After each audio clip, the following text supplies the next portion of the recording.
Hey guys, tonight we're gonna drift gently into the quiet, oddly melancholy corridors of medieval royalty, where every day was somehow both tedious and dramatic in ways that mostly involved arranged marriages, awkwardly tight dynastic alliances, and a surprising amount of sniffles.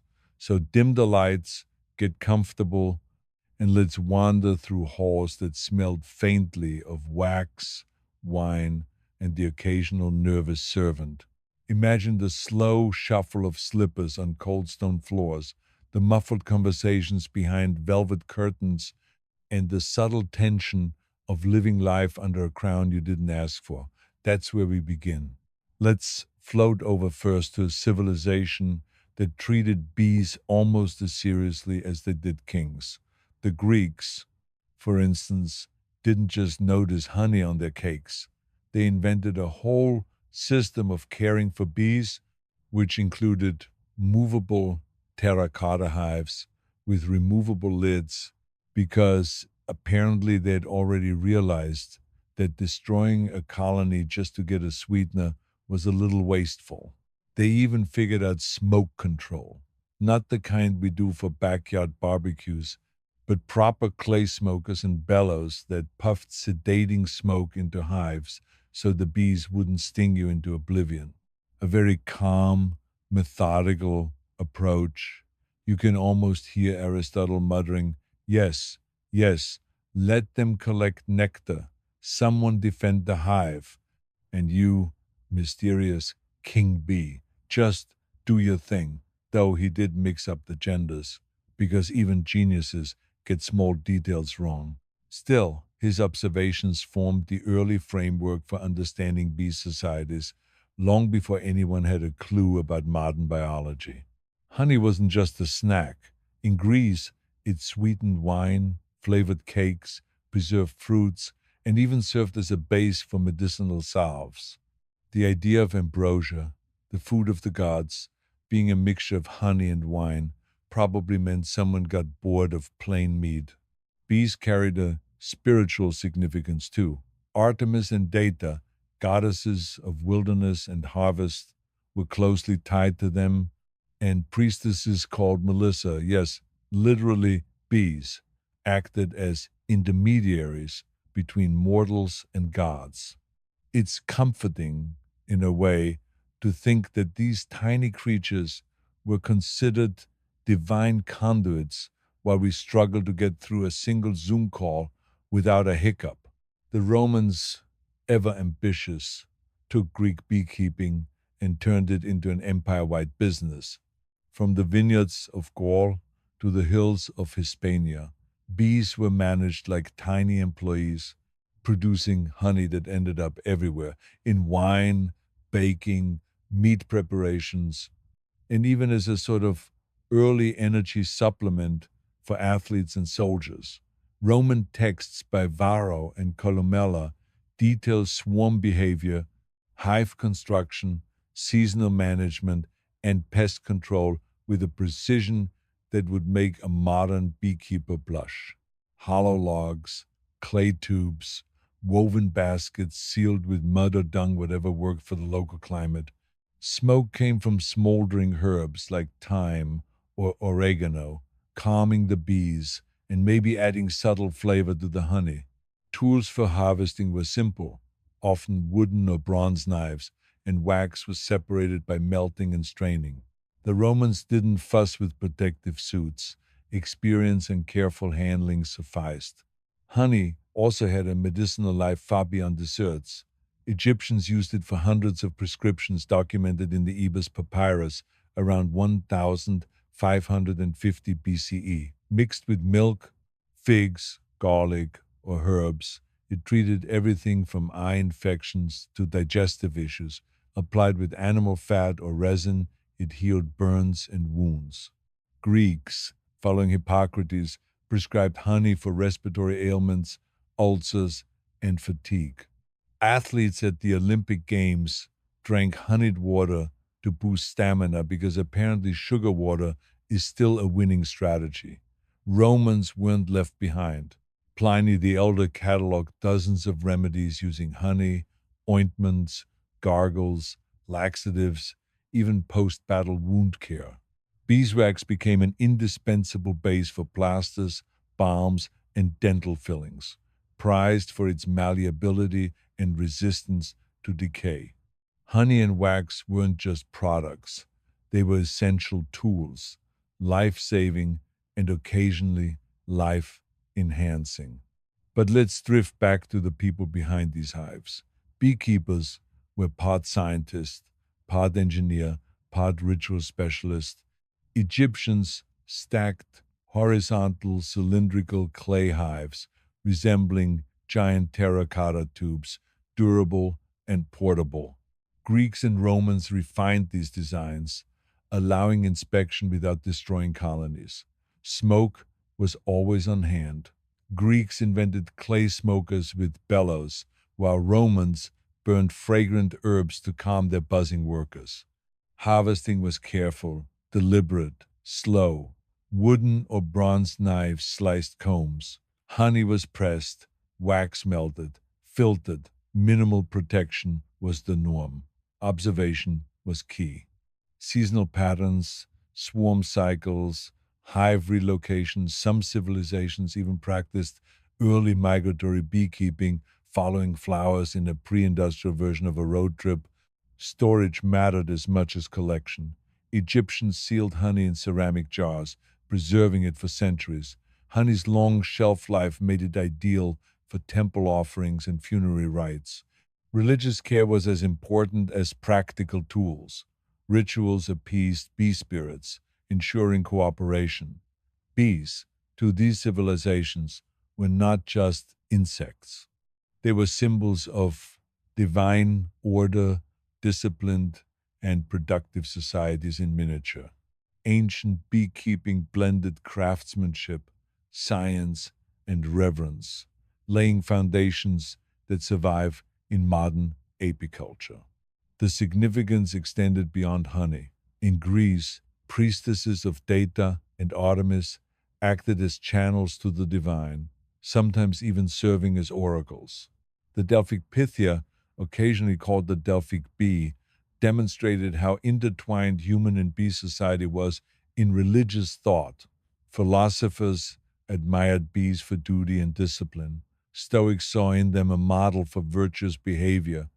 Early Christians adopted the bee as a symbol of chastity and resurrection. Mesopotamian rituals used bees for purification, literally sending a live bee to carry away communal sins. Honey and wax were burned, crafted into amulets, embedded in magical texts, and carefully preserved. Medicine, economy, religion all were connected to these small creatures. Honey healed wounds, soothed coughs, preserved bodies, and symbolized purity. Beeswax enabled art, cosmetics, and construction. Spiritual symbolism persisted, reflecting humanity's fascination with order, cooperation, and the divine. Migratory practices foreshadowed modern agricultural pollination techniques. Ancient innovations set the stage for today's awareness of bees as vital pollinators. Despite technological advances, the human-bee relationship remains rooted in survival and mutual benefit. The legacy of ancient beekeeping demonstrates respect for nature and the subtle power of collaboration. Even the tiniest creatures could inspire science, faith, and, occasionally, patience. Now, let's drift over to the humans who inhabited slightly less orderly spaces, the medieval royals. While bees could be managed with smoke and careful observation, people required a different sort of attention therapy, servants, and occasionally long naps in drafty chambers. Royal children were born into privilege and pressure simultaneously. They were fed, clothed, and educated in etiquette, yet expected to inherit dynastic responsibilities they could barely pronounce. Many were sickly or fragile. Some were spoiled beyond measure. Imagine growing up with tutors needlepoint lessons, and the occasional ominous prophecy whispered by your astrologer. Take, for instance, a king who was called the Handsome. Naturally, he looked like a half baked potato with a royal title, much to everyone's disappointment. He spent his days signing documents, nodding thoughtfully, and participating in state events that were equal parts ceremonial and dull. Marriages were arranged strategically. Inbreeding, because why not double down on your cousin's genes, was rampant. Children grew up with curious physical quirks, temperamental health, and sometimes the occasional mild eccentricity that might later be recorded in chronicles with subtle disdain. Palaces were simultaneously grand and slightly grim, drafty stone halls, candlelight that flickered nervously, and the constant hum of servants maintaining appearances. Emotional outbursts were commonplace. One princess might cry over a missed embroidery stitch, while another refused dinner for an entire week because her favorite goose had been served to someone else. Royals displayed feelings with a blend of tragedy and comedy that was entirely unintentional but somehow mesmerizing for chroniclers. Tudors noted peculiar habits, compulsive counting, excessive note taking, or prolonged staring out of windows as if trying to calculate the trajectory of destiny itself. Daily life, from our perspective, was a gentle parade of oddities. Courtiers whispered about faint illnesses, secret loves, and awkward introductions. Siblings bickered over inheritance, matrons fretted over alliances, and kings occasionally went on long walks muttering about crop yields or the behavior of bees, perhaps wishing for simpler days. Every meal, every gathering, every solemn ceremony held a subtle tension that only aristocrats could fully appreciate. And so, as we linger in these drafty halls and cold stone corridors, we can imagine another day unfolding for the royals. The sun rises, though faintly, filtered through narrow windows, casting long shadows over marble floors that echo the soft shuffle of slippers. The nobles wake slowly, some with fevers that are politely ignored by their attendants, others with sudden bursts of energy that will exhaust them by mid-morning. Breakfast is not so much a meal as a ceremonial procedure. Bread, honey, cheese, occasionally meat, all laid out with an obsessive attention to presentation. Courtiers hover, ready to adjust a plate, smooth a collar, or whisper reminder of protocol. Children of the court watch closely, learning early that appearances matter more than comfort or nutrition. One young princess, let's call her Eleanor for no particular reason, wakes with a headache from a night of dreaming about omens she does not understand. Her tutor, a man whose primary talent is writing down things exactly as they are said, insists she recite her Latin verses before touching any honeyed bread. Her nurse, on the other hand, fusses over whether the blanket is warm enough, the room draft free, and whether the morning air might cause some unseen sickness to take hold. In these households, concern is a constant companion, hovering near illness and discomfort, yet never quite alleviating it. Meanwhile, across the hall, a young prince named Frederick, so ordinary a name for someone destined to inherit everything, practices walking with a regal tilt.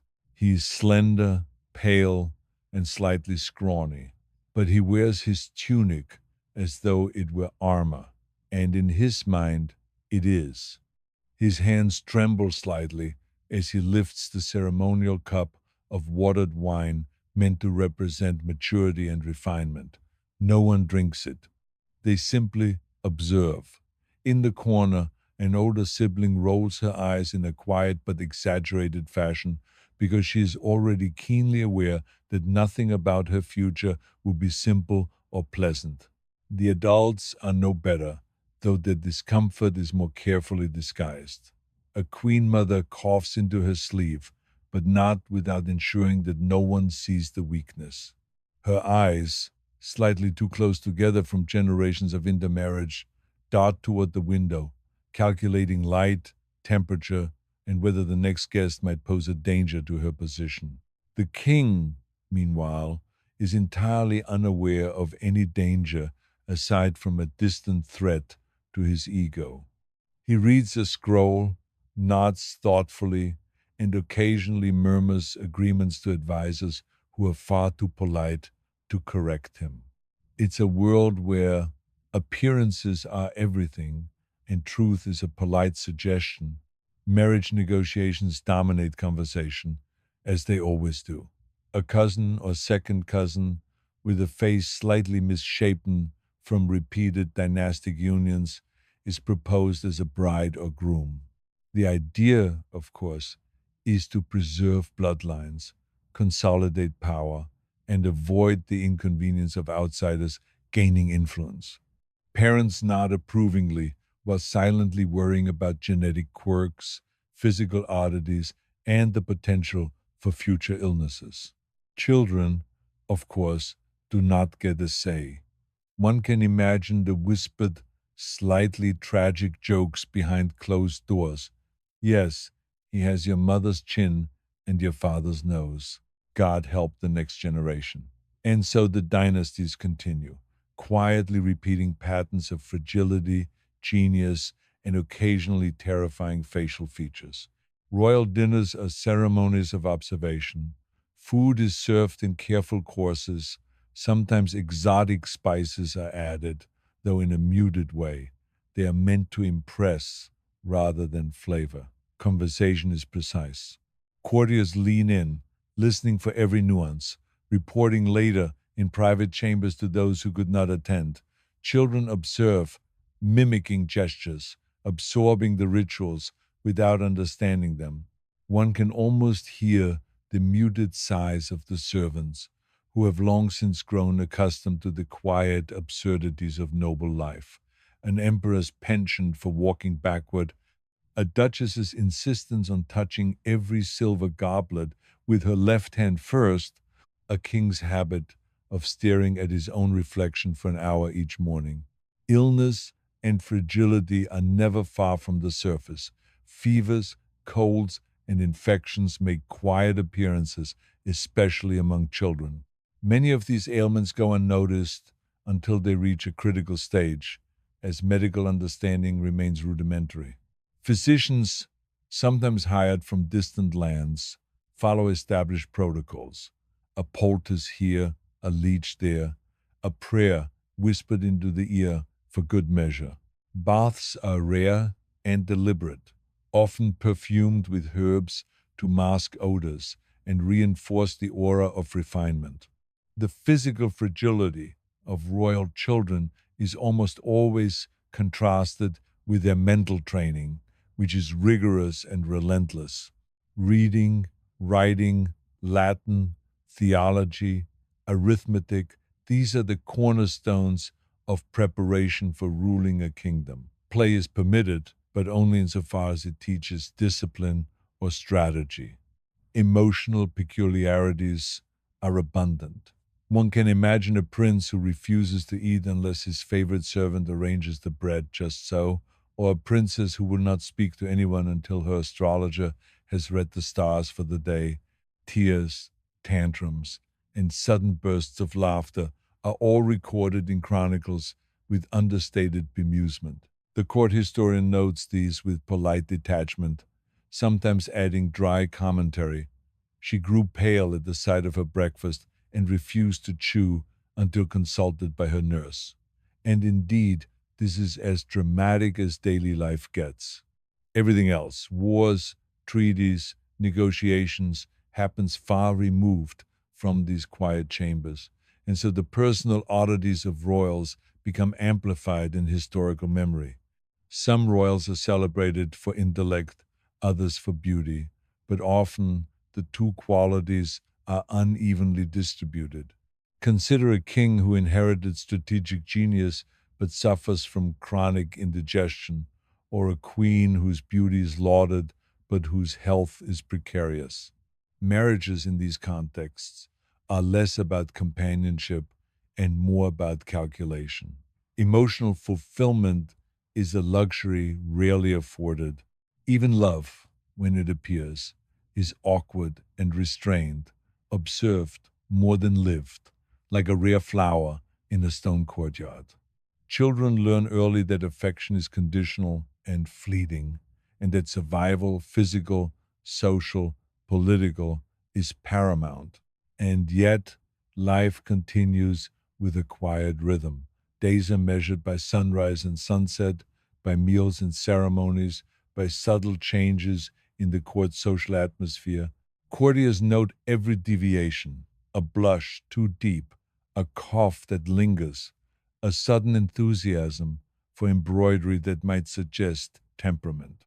These observations are catalogued, sometimes literally in journals, sometimes orally, passed along with the soft hum of gossip and speculation.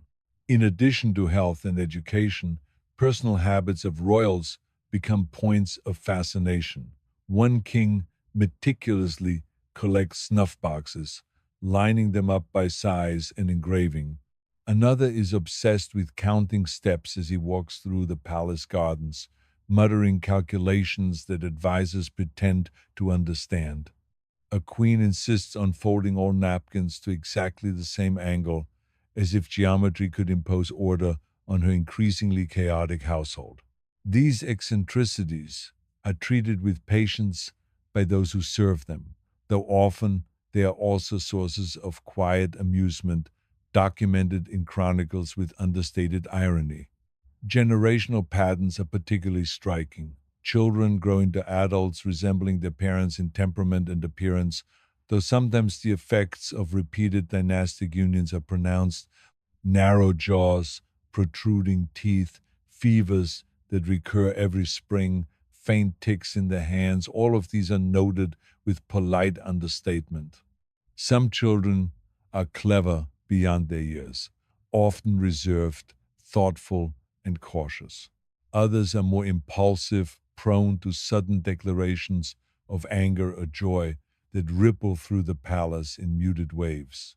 Education, as mentioned, is relentless. Latin and arithmetic are core subjects. Music is mandatory, though rarely for enjoyment. Art is instructed in precision rather than creativity. Moral philosophy is drilled, often without clear relevance to daily life, but the point is to instill discipline. Religious observance is constant, with prayers, blessings, and rituals observed with the same meticulousness as etiquette lessons. Failure to adhere is met with mild rebuke or social discomfort rather than physical punishment, though the psychological pressure is relentless. Mealtimes themselves are subtly instructive. Foods are tasted in order, sometimes repeated to teach patience. Honey, butter, cheeses, fruits, everything is measured and assessed. Servants observe and record, sometimes advising on temperament. One child may refuse a food for a week, only to accept it suddenly after a calculated observation of peers. This is life under scrutiny. Every bite, every gesture, every glance carries weight. Courtiers who live their own lives in parallel are equally meticulous.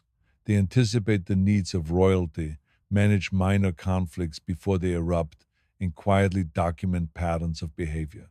The palace becomes a self contained ecosystem of observation, discipline, and quiet eccentricity.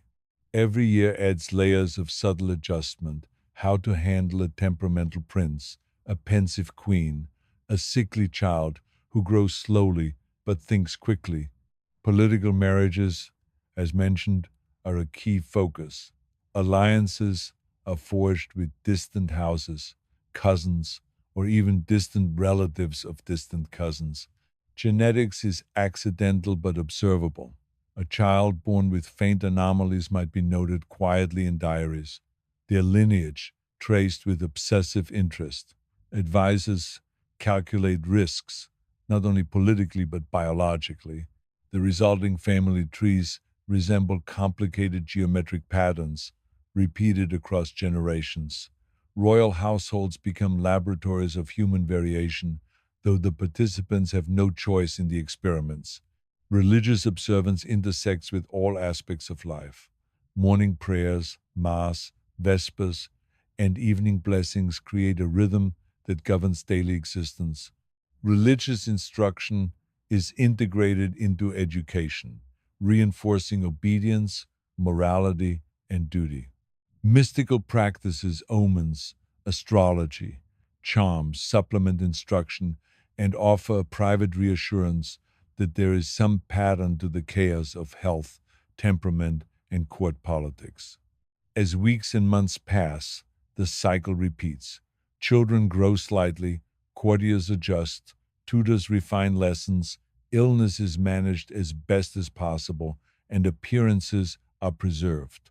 Some individuals thrive quietly, others wilt under pressure. Yet the continuity of tradition, ritual, and hierarchy remains unbroken.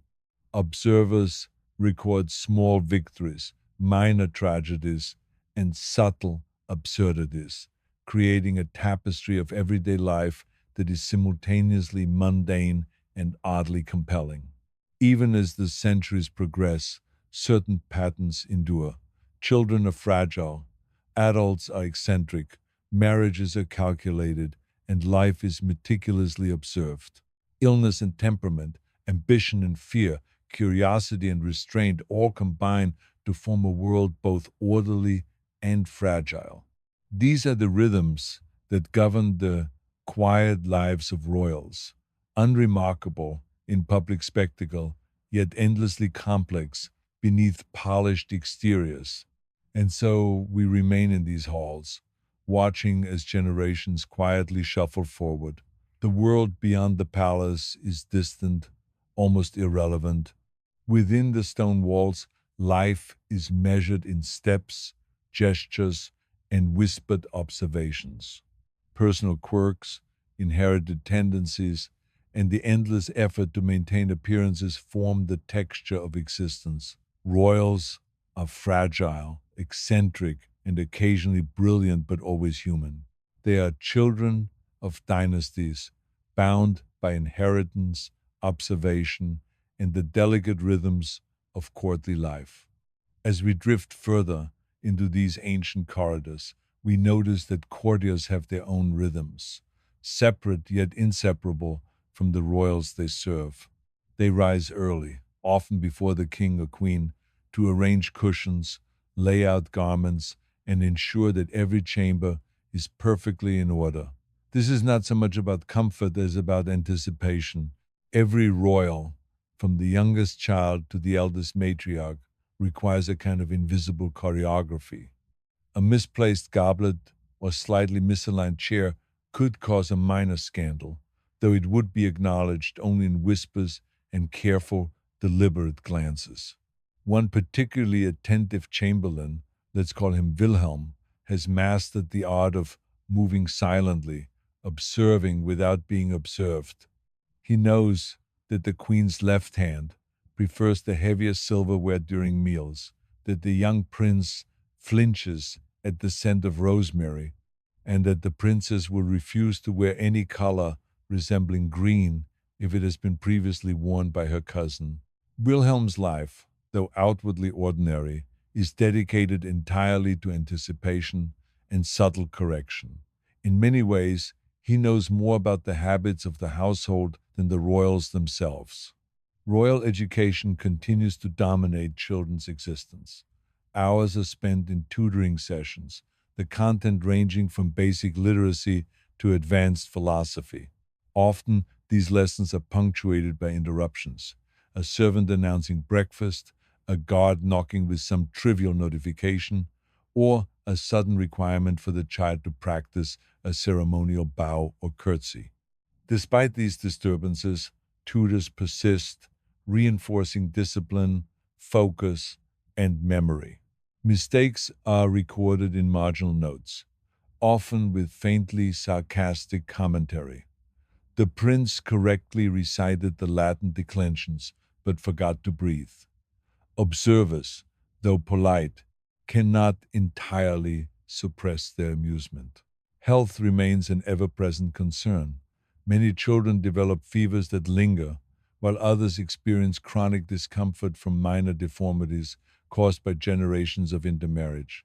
A prince might walk with a slight limp, his mother muttering softly about a delicate constitution, while a princess develops a persistent cough that is noted in daily logs with the same care as her handwriting.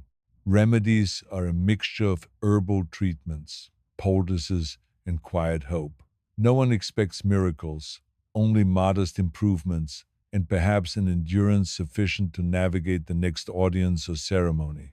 Family dynamics are subtle and complex. Sibling rivalries exist but are carefully muted. One child might covet another's favorite tutor, another the soft approval of the queen mother.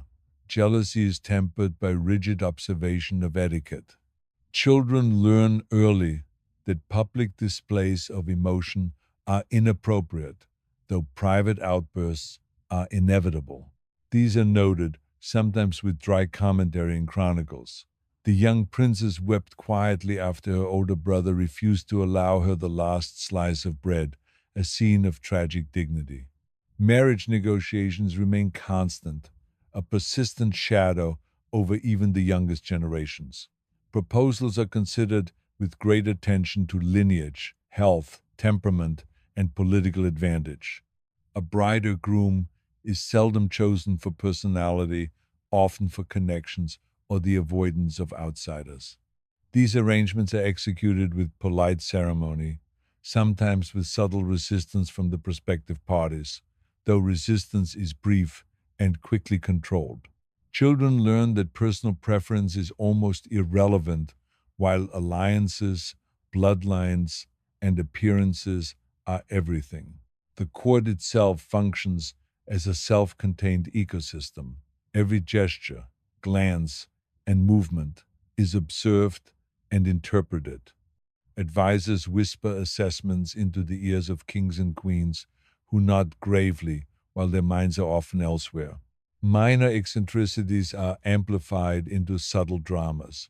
One duke may have an obsession with counting coins, another a habit of rearranging tapestries.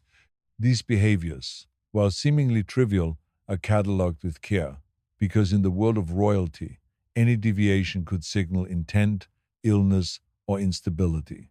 Even meals serve as education in subtlety. Royal children are guided in the correct use of utensils, posture, and expression.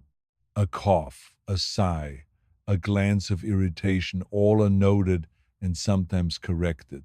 Etiquette becomes a form of survival. Courtiers, tutors, and chamberlains monitor these interactions, ready to intervene with quiet correction or gentle suggestion. Over time, children learn that the smallest actions carry weight far beyond their apparent significance. Physical health and appearance are closely intertwined. Children are meticulously bathed and groomed, their hair arranged in precise styles, fingernails trimmed with exacting care. Any hint of disorder is noted and quietly corrected. Illness is treated not only with remedies but with careful attention to the perception of strength and composure. A princess with a persistent cough is shielded from public scrutiny, her chamber adorned with pleasant scents to mask any sign of weakness. A prince with a slight deformity may be guided to avoid certain positions in public ceremonies. In this world, presentation is survival. Religion and superstition permeate daily life. Morning prayers, blessings, and rituals establish a rhythm that governs even the smallest details. Omens are consulted, charms distributed, and astrologers consulted before major decisions. These practices are integrated into education, reinforcing obedience, discipline, and a sense of cosmic order.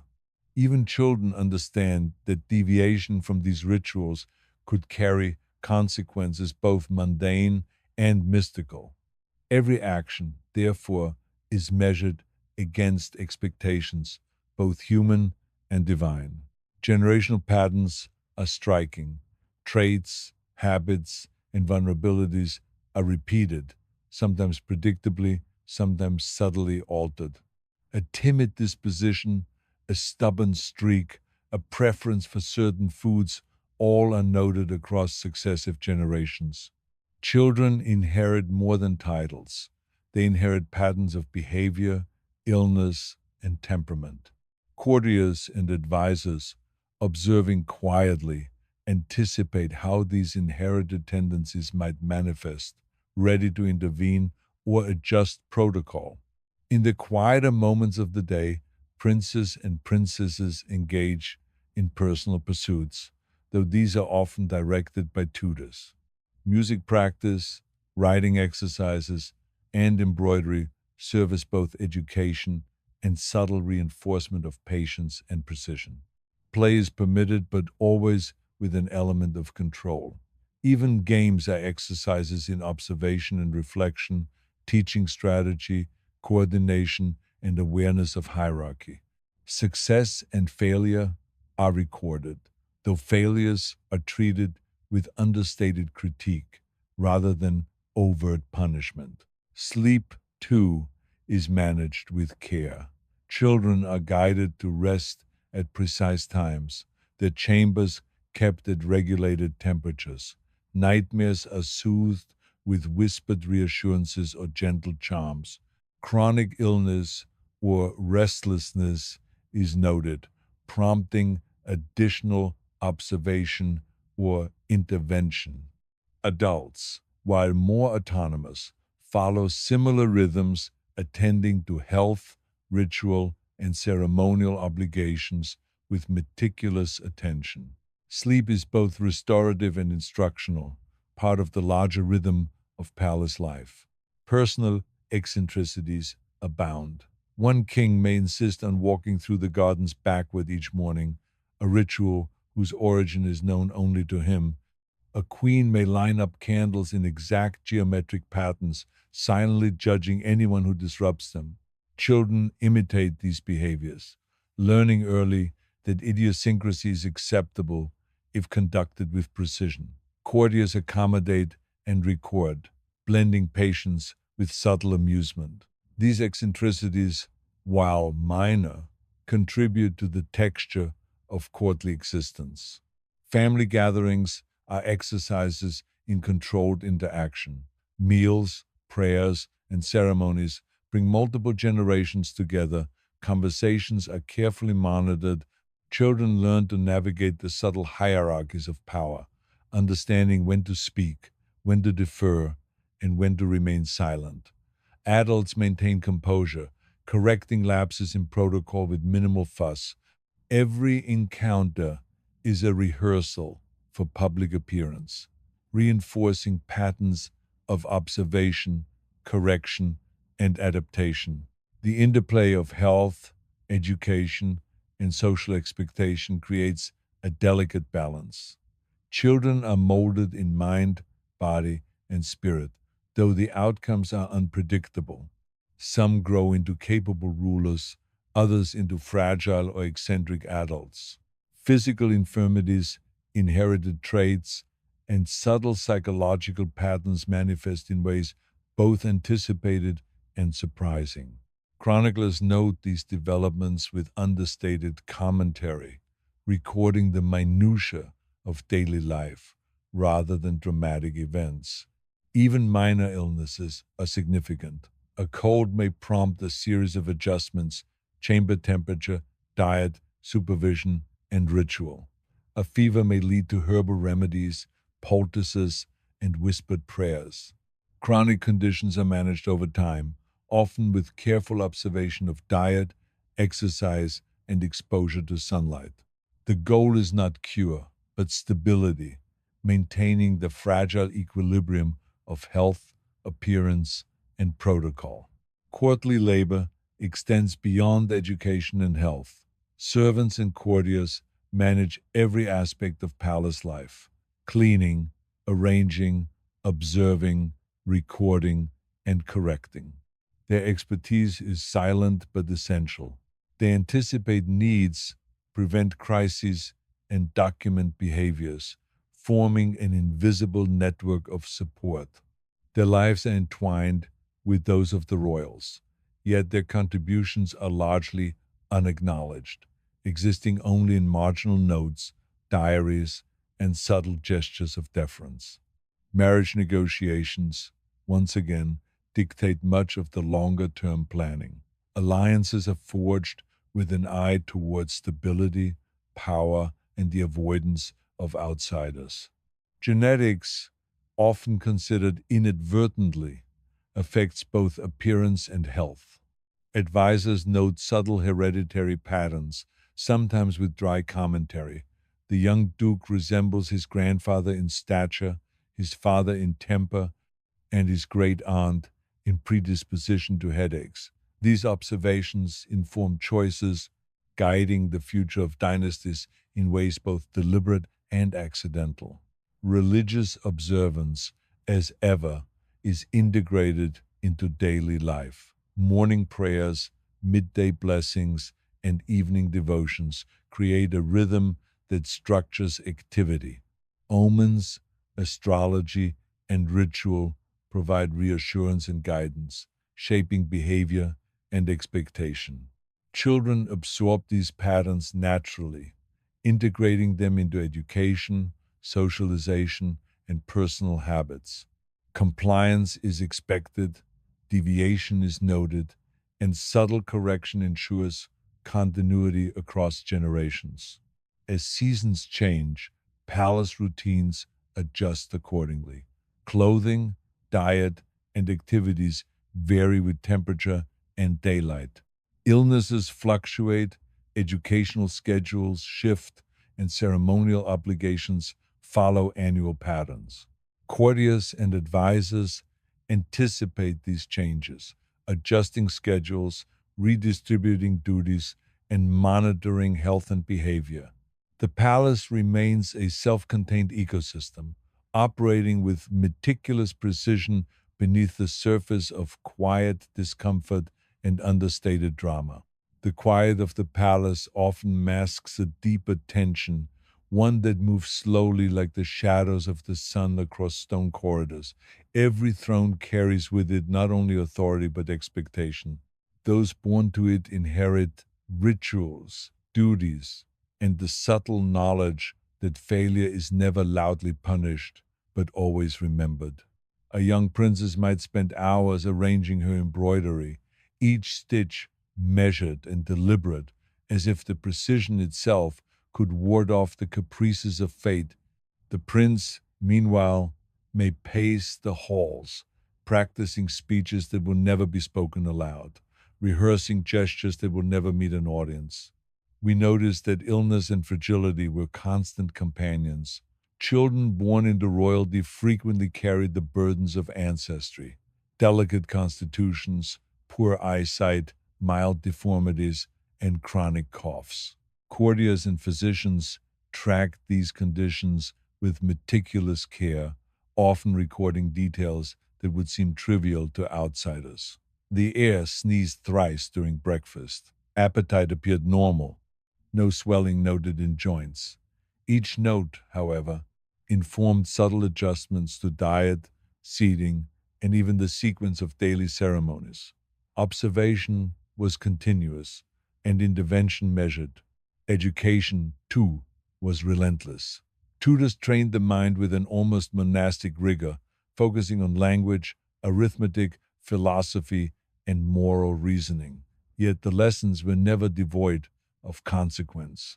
Mispronouncing a word or misunderstanding a concept could result in a gentle, dry correction, often delivered with the quiet sarcasm that runs like a thin thread through the palace chronicles. Correctly conjugated, but sighed unnecessarily. Even the smallest lapse in attention was noted, later discussed in whisperings among chamberlains or recorded in marginalia by scribes. Family interactions were a subtle dance of dominance, obedience, and performance. Siblings observed one another with careful eyes, noting strengths, weaknesses, and moments of embarrassment. Rivalries were rarely overt. They manifested instead in small, controlled gestures, a delayed curtsy, a slightly harsher tone, or the quiet theft of a favorite book. Parents maintained an air of impartiality, though chroniclers often hint at faint favoritism, expressed in gestures as subtle as a hand on a shoulder or the allocation of a preferred tutor. Physical appearance remained paramount. Hygiene, grooming, and posture were matters of state. Princes and princesses were guided in every aspect of bodily presentation. Hair was brushed and styled meticulously, fingernails trimmed and cleaned, skin maintained with ointments derived from herbs and oils. Any deviation, even minor, prompted intervention. Illness could not be ignored, yet it had to be masked in public, with careful application of compresses, scented oils, and strategic seating to minimize notice. The line between health and appearance was thin, almost indistinguishable. Courtly eccentricities flourished in the quiet corners of palaces. Kings might insist on particular seating arrangements for breakfast, queens on exact geometric patterns for candles and flowers. Courtiers accommodated these idiosyncrasies with a mix of patience and understated amusement. Children observed and internalized these behaviors, learning that eccentricity is permissible only if conducted with exactitude. Deviations, even minor, could ripple through the household, subtly influencing perception and favor. Religious observances provided structure to an otherwise meticulously scheduled life. Morning prayers, midday blessings, and evening devotions punctuated the day, forming a rhythm that was both predictable and controlling. Omens and astrologers influenced decisions, shaping behavior and expectation. Children absorbed these rituals naturally, internalizing their significance alongside lessons in etiquette and decorum. Obedience to ritual was training in itself, preparing them for the lifelong performance of royalty. Health management remained constant. Minor ailments prompted adjustments in diet, activity, and exposure. Herbs, poultices, and simple remedies were administered carefully, with chroniclers noting responses in precise terms. No swelling observed. Appetite reduced slightly. Temperament normal. Chronic conditions were treated with ongoing observation. Strategies designed to maintain stability rather than cure outright. Sleep was similarly structured, timed, and monitored to ensure maximum restorative effect. Food was both sustenance and instruction. Meals were carefully prepared, served with attention to both taste and presentation. Courtiers guided children in proper manners while observing reactions and noting any sign of illness or weakness. Sweet treats were rationed, bitter herbs prescribed for endurance. Every bite became part of a larger lesson, a test of composure, self-control, and awareness of social hierarchy. Marriage negotiations hovered over every generation. Alliances were crafted with attention to bloodlines, temperament, and the avoidance of outsiders. Personal preference mattered little. Children learned early that love was secondary to duty, that compatibility was measured in terms of health, lineage, and the potential for heirs. Advisors and physicians considered heredity, noting tendencies toward fragility or eccentricity, ensuring that unions would preserve strength while minimizing inherited weaknesses. The palace itself functioned as a microcosm of control, every corner observed, every interaction monitored. Courtiers moved silently, adjusting cushions, lighting, and seating, ensuring that ceremonies proceeded with flawless precision. Minor infractions were corrected discreetly, with subtle gestures or quiet notes. Children learned to anticipate expectations, internalizing them before being told. Observation became a second nature, shaping both behavior and perception. As generations passed, patterns repeated. fragility, eccentricity, and ritual were inherited almost as much as titles and wealth. Children bore not only the weight of expectation, but the physical and psychological legacies of their ancestors. Subtle ailments, quirks, and temperament patterns emerged predictably, noted in daily chronicles. Courtiers and physicians adjusted routines in response, maintaining a delicate equilibrium that balanced health, appearance, and decorum. Play and personal pursuit were carefully guided.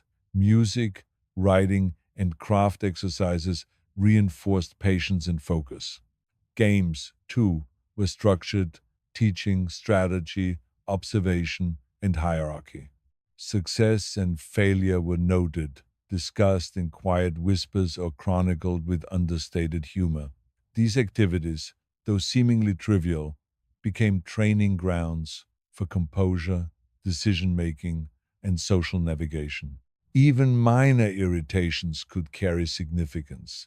A misplaced utensil, an untidy garment, or a cough at an inopportune moment prompted intervention. Children learned to anticipate correction, internalizing etiquette, ritual, and hierarchy as part of daily life. Failure was rarely dramatized, but always noted, forming part of the invisible ledger that governed behavior, perception, and favor. Illness, always a presence, influenced routines and expectations. A fever, persistent cough, or digestive discomfort prompted adjustments in diet, chamber placement, and daily activity. Courtiers, physicians, and tutors observed meticulously, ensuring that the child remained functional while illness was managed discreetly. Public appearances were timed to minimize notice of any weakness. Appearance, after all, was inseparable from authority and perception. Seasonal change brought subtle adjustments to palace life. Clothing, diet, and ceremonial duties shifted with the calendar. Courtiers and physicians anticipated these changes, reassigning duties and adjusting routines. Education, ritual, and health management continued with precise attention, ensuring continuity across fluctuating conditions. The palace operated as a self-contained system, both resilient and fragile, balancing centuries-old patterns of expectation, observation, and adjustment. Generational continuity was enforced through careful monitoring. Chroniclers recorded minor eccentricities, health tendencies, and educational outcomes. Advisors noted behavior patterns, anticipating inheritance of both traits and vulnerabilities. Marriage arrangements reinforced these patterns, combining lineage, temperament, and potential for heirs. Children absorbed this system naturally, becoming extensions of both family legacy and courtly protocol. Courtiers and chamber staff provided a stabilizing presence. They anticipated needs, adjusted conditions, and corrected lapses. Their expertise was silent but essential, forming a network that maintained equilibrium. Children, observing and internalizing these patterns, learned the subtle language of control, awareness, and adaptation. Their education extended beyond books and tutors, encompassing the rhythms and expectations of court life itself.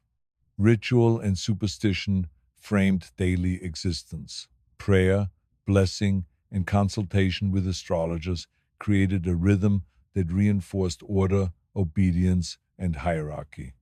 Omens and symbolic interpretation influenced decisions, guiding behavior and shaping perception. Children absorbed these practices alongside etiquette and education, internalizing both instruction and expectation. Deviations were noted, often corrected subtly, ensuring continuity and stability. The interplay of health, education, ritual, and observation created a delicate equilibrium. Children were molded in mind, body, and spirit, though outcomes were unpredictable. Chronic conditions, temperament, and inherited quirks manifested variably, shaping both personal and dynastic trajectories.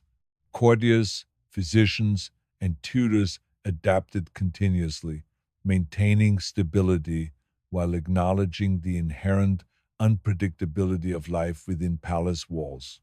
Meals continued to reinforce hierarchy, expectation, and observation. Children were guided in posture, utensil use, and composure, while courtiers noted reactions, health, and temperament. Sweet or bitter flavors were deployed to reinforce lessons or manage appetite. Even minor lapses in behavior or composure were noted, later influencing guidance, correction, or subtle intervention. The smallest actions carried meaning, shaping perception and expectation. Sleep, exercise, and play formed essential components of daily life. Rest was timed, observed, and corrected to maximize restorative effect. Physical activity was guided, structured, and measured, reinforcing endurance, composure, and social awareness. Play, though permitted, followed patterns of instruction and observation, teaching subtle lessons in hierarchy, patience, and strategy. Life in the palace moves quietly, like a candle flame in a draft. Each generation inherits more than title, they inherit expectation, frailty, and precedent. The eldest child, often destined for rulership, carries a burden measured in silence and observation. Eyes follow, hands adjust, and every cough or misstep is noted. They learn early that subtlety is survival. A smile too broad, a glance too long, even a hesitation in speech can ripple through chambers, quietly interpreted by advisors and siblings alike. The second-born or third-born occupy a peculiar space. They are neither fully central nor entirely peripheral. They learn to navigate shadowed influence, to observe and anticipate the nuances of power without wielding it directly. Games, tutoring, and minor ceremonial duties train them in subtle negotiation, awareness of hierarchy, and patient endurance. Occasionally, they serve as experimental vessels for etiquette, behavior, or minor medicinal trials, their reactions quietly recorded for future reference. Health is never incidental. Royal blood, while prestigious, carries predictable weaknesses: scoliosis, chronic coughs, fevers that linger, digestive fragility. These conditions recur across generations. Courtiers and physicians meticulously track them, crafting diets, exercises, and daily routines designed to maximize stability while preserving appearances. Clothing, bedding, and chamber temperature are adjusted with care. Even the cadence of speech or the manner of walking is observed, refined, and sometimes corrected to mask minor ailments. Daily routines are rhythmic but heavy with expectation. Morning prayers, lessons, ceremonial duties, and meals are structured to the hour. Tutors whisper, chambermaids adjust, and physicians observe. Every action is both instruction and assessment. Children internalize this environment, absorbing behavioral norms without conscious thought. Discipline and composure become second nature.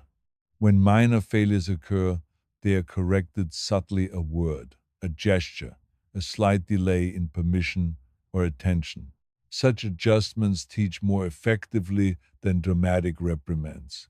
Play, though seemingly trivial, is carefully controlled. Outdoor activities and games are designed to teach strategy, coordination, and social awareness.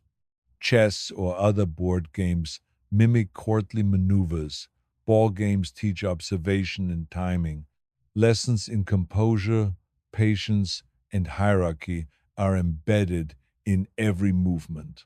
Failure is noted discreetly, guiding future behavior. Children emerge from these activities trained not only in skill but in the subtle art of reading intent, adjusting posture, and anticipating consequence. Religious ritual punctuates the day, forming a rhythm both stabilizing and instructive. Morning blessings, midday observances, and evening devotions shape perception, teach obedience, and reinforce hierarchy. Omens, astrologers, and sacred texts guide decisions. Children internalize these practices alongside etiquette and education. Deviations from expected behavior are corrected quietly, reinforcing compliance without overt confrontation. Faith and expectation blend seamlessly into daily life. Family dynamics are intricate. Siblings observe one another with care, noting temperament, favor, and potential weaknesses. Rivalries exist but rarely express as overt hostility. Instead, they emerge in measured gestures, a slight hesitation, a small strategic claim on attention, a quiet assertion of preference or skill. Parents manage the household with subtle control, fostering both competition and compliance, ensuring that hierarchy is respected without chaos. Favoritism, when present, is expressed through minor privileges, extra lessons, preferred seating, or allowances for eccentricities. Education itself is rigorous, yet oddly gentle in method. Tutors focus on literacy, arithmetic, history, and philosophy, while simultaneously teaching patience, attention, and emotional control. Missteps are met with dry, understated correction, technically accurate though poorly delivered. Such guidance trains children in both precision and humility, preparing them for the intricate demands of rule. Knowledge is measured not just in comprehension but in application, in composure, and in the ability to perform under observation. Health management remains constant. Fever, cough, or indigestion triggers adjustments in diet, exercise, and chamber conditions. Herbal remedies, poultices, and warm compresses are employed carefully, with chroniclers noting efficacy in precise language. Appetite restored by morning, no swelling observed, temperament mildly improved. Long-term conditions receive ongoing supervision. The palace is a laboratory of observation where even small deviations in health are measured, corrected, and integrated into daily routine. Meals are both nourishment and instruction. Dining emphasizes manners, posture, and social awareness. Sweet treats, bitter herbs, and carefully portioned dishes serve multiple purposes, reinforcing lessons, encouraging patience, and maintaining health. Courtiers observe reactions, noting both preference and tolerance. Minor lapses in etiquette or composure are corrected subtly, ensuring children internalize the expectation of propriety. Meals function as training, sustaining body, mind, and social perception simultaneously. Marriage negotiations loom over every generation. Alliances are calculated, incorporating bloodlines, temperament, and hereditary health. Love and preference rarely influence decisions. Children learn early that union serves the dynasty rather than the individual. Chroniclers record inherited traits, noting eccentricities, illnesses, and temperaments to anticipate compatibility. Court advisors weigh the benefits and risks, crafting unions designed to preserve stability, enhance prestige, and ensure heirs. Even leisure reflects expectation. Music, calligraphy, and embroidery serve as exercises in patience, attention, and composure. Success is quietly acknowledged, failure discreetly corrected. The objective is mastery, not acclaim. These activities reinforce hierarchy, coordination, and self-discipline, preparing children to operate within the intricate social and ceremonial framework of palace life. The physical environment is similarly structured. Light, temperature, and placement of objects are adjusted to comfort, health, and ritual observance. Cushions, seating, and bed placement are measured carefully. Courtiers and attendants anticipate needs, adjusting surroundings with subtle gestures. Children internalize these patterns, learning awareness, anticipation, and discretion as part of daily existence. Seasonal change brings subtle shifts. Clothing, diet, and ritual obligations adjust with the calendar. Courtiers manage these changes quietly, ensuring continuity. Education and observation persist, unbroken by shifts in light or temperature. The palace functions as a self contained ecosystem, balancing expectation, health, ritual, and observation. Children navigate this system, gradually internalizing its rhythms and norms. Observation remains central. Every gesture, cough, sneeze, or sigh is noted. Minor lapses prompt subtle correction. A redirected hand, a quiet suggestion, or a gentle adjustment of seating. Children internalize expectation and compliance without overt confrontation. Behavior is shaped by anticipation rather than discipline, creating a subtle, continuous instruction that governs both body and mind. Chronic illness and fragility are constant. Patterns repeat across generations. Fevers, joint weakness, digestive issues, and susceptibility to minor infections. Courtiers and physicians manage these conditions with meticulous care. Daily routines, diet, and activity are adjusted to maintain stability and mask weakness in public. Children grow accustomed to these accommodations, learning both reliance and discretion, awareness of self and perception of others. Play, physical exercise, and structured games reinforce lessons in hierarchy and strategy. Outdoor activities teach endurance, observation, and anticipation. Board games and chess simulate courtly strategy, preparing children for negotiation, political interaction, and the subtleties of influence. Success and failure are observed and recorded discreetly, shaping education beyond mere physical or intellectual skill. Ritual and superstition frame decisions and behavior. Prayer, blessing, and consultation with astrologers punctuate daily life, reinforcing hierarchy and obedience. Children internalize these rituals, blending faith, decorum, and expectation into a seamless behavioral framework. Deviations are corrected subtly, reinforcing both instruction and observation without disruption. Generational patterns shape perception, fragility, eccentricity, and ritual compliance recur predictably. Siblings, advisors, and physicians note behavior, anticipating inheritance of traits and vulnerabilities. Marriage alliances reinforce these patterns, combining bloodlines and temperament to preserve stability. Children learn early that behavior, health, and compliance carry consequences beyond the immediate, influencing both personal and dynastic future. Even the smallest details bear weight. Posture, diction, gesture, and composure are observed continually. Minor deviations prompt correction through subtle guidance rather than overt reprimand.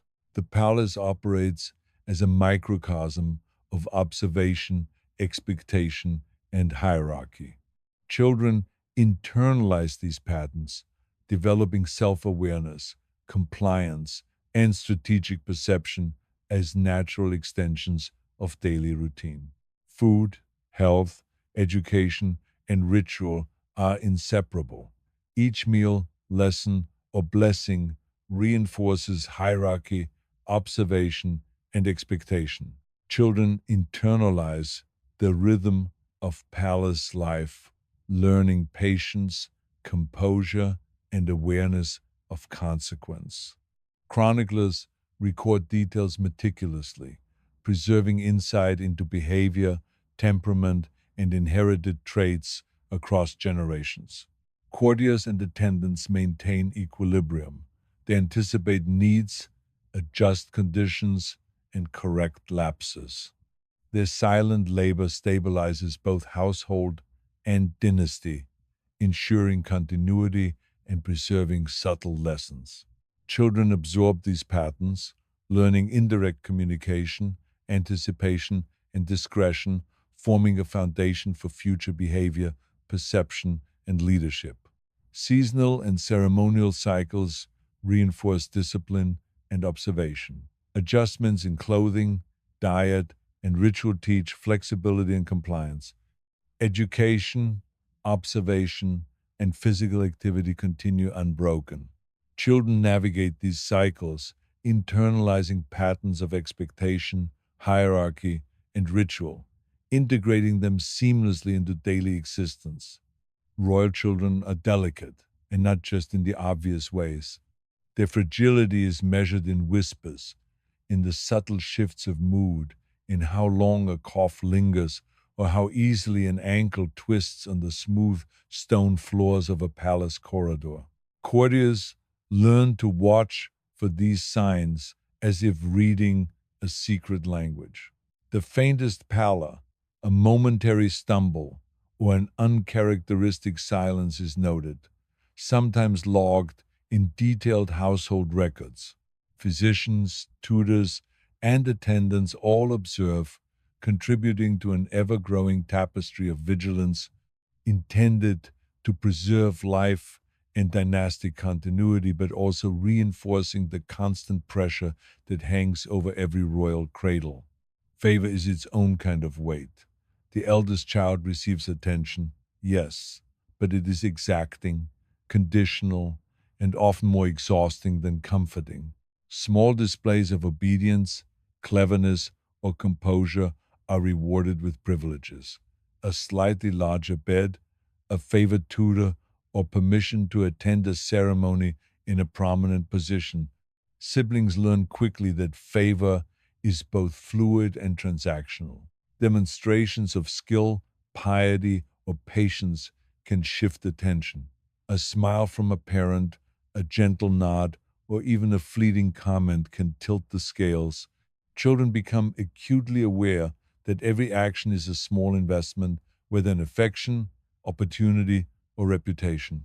The household rhythm is designed to emphasize observation. Days are structured to maximize compliance and subtle instruction. Morning prayers are followed by lessons, which in turn are punctuated by carefully controlled play, ceremonial duties, and occasional exposure to courtly spectators. Everything teaches posture, diction, social awareness, and composure. Children are constantly measured against precedent, both within their family and across generations. When a trait or behavior is repeated, it is noted with interest. When deviation occurs, subtle correction follows, often so gentle it passes unnoticed. Health occupies a constant place in daily life. Fevers, colds, digestive upset, or joint pain trigger immediate adjustments. Diet, bedding, clothing, and even daily routes through the palace are modified. The goal is preservation without fuss. Children absorb these practices, internalizing the care and constraints that shape both body and mind.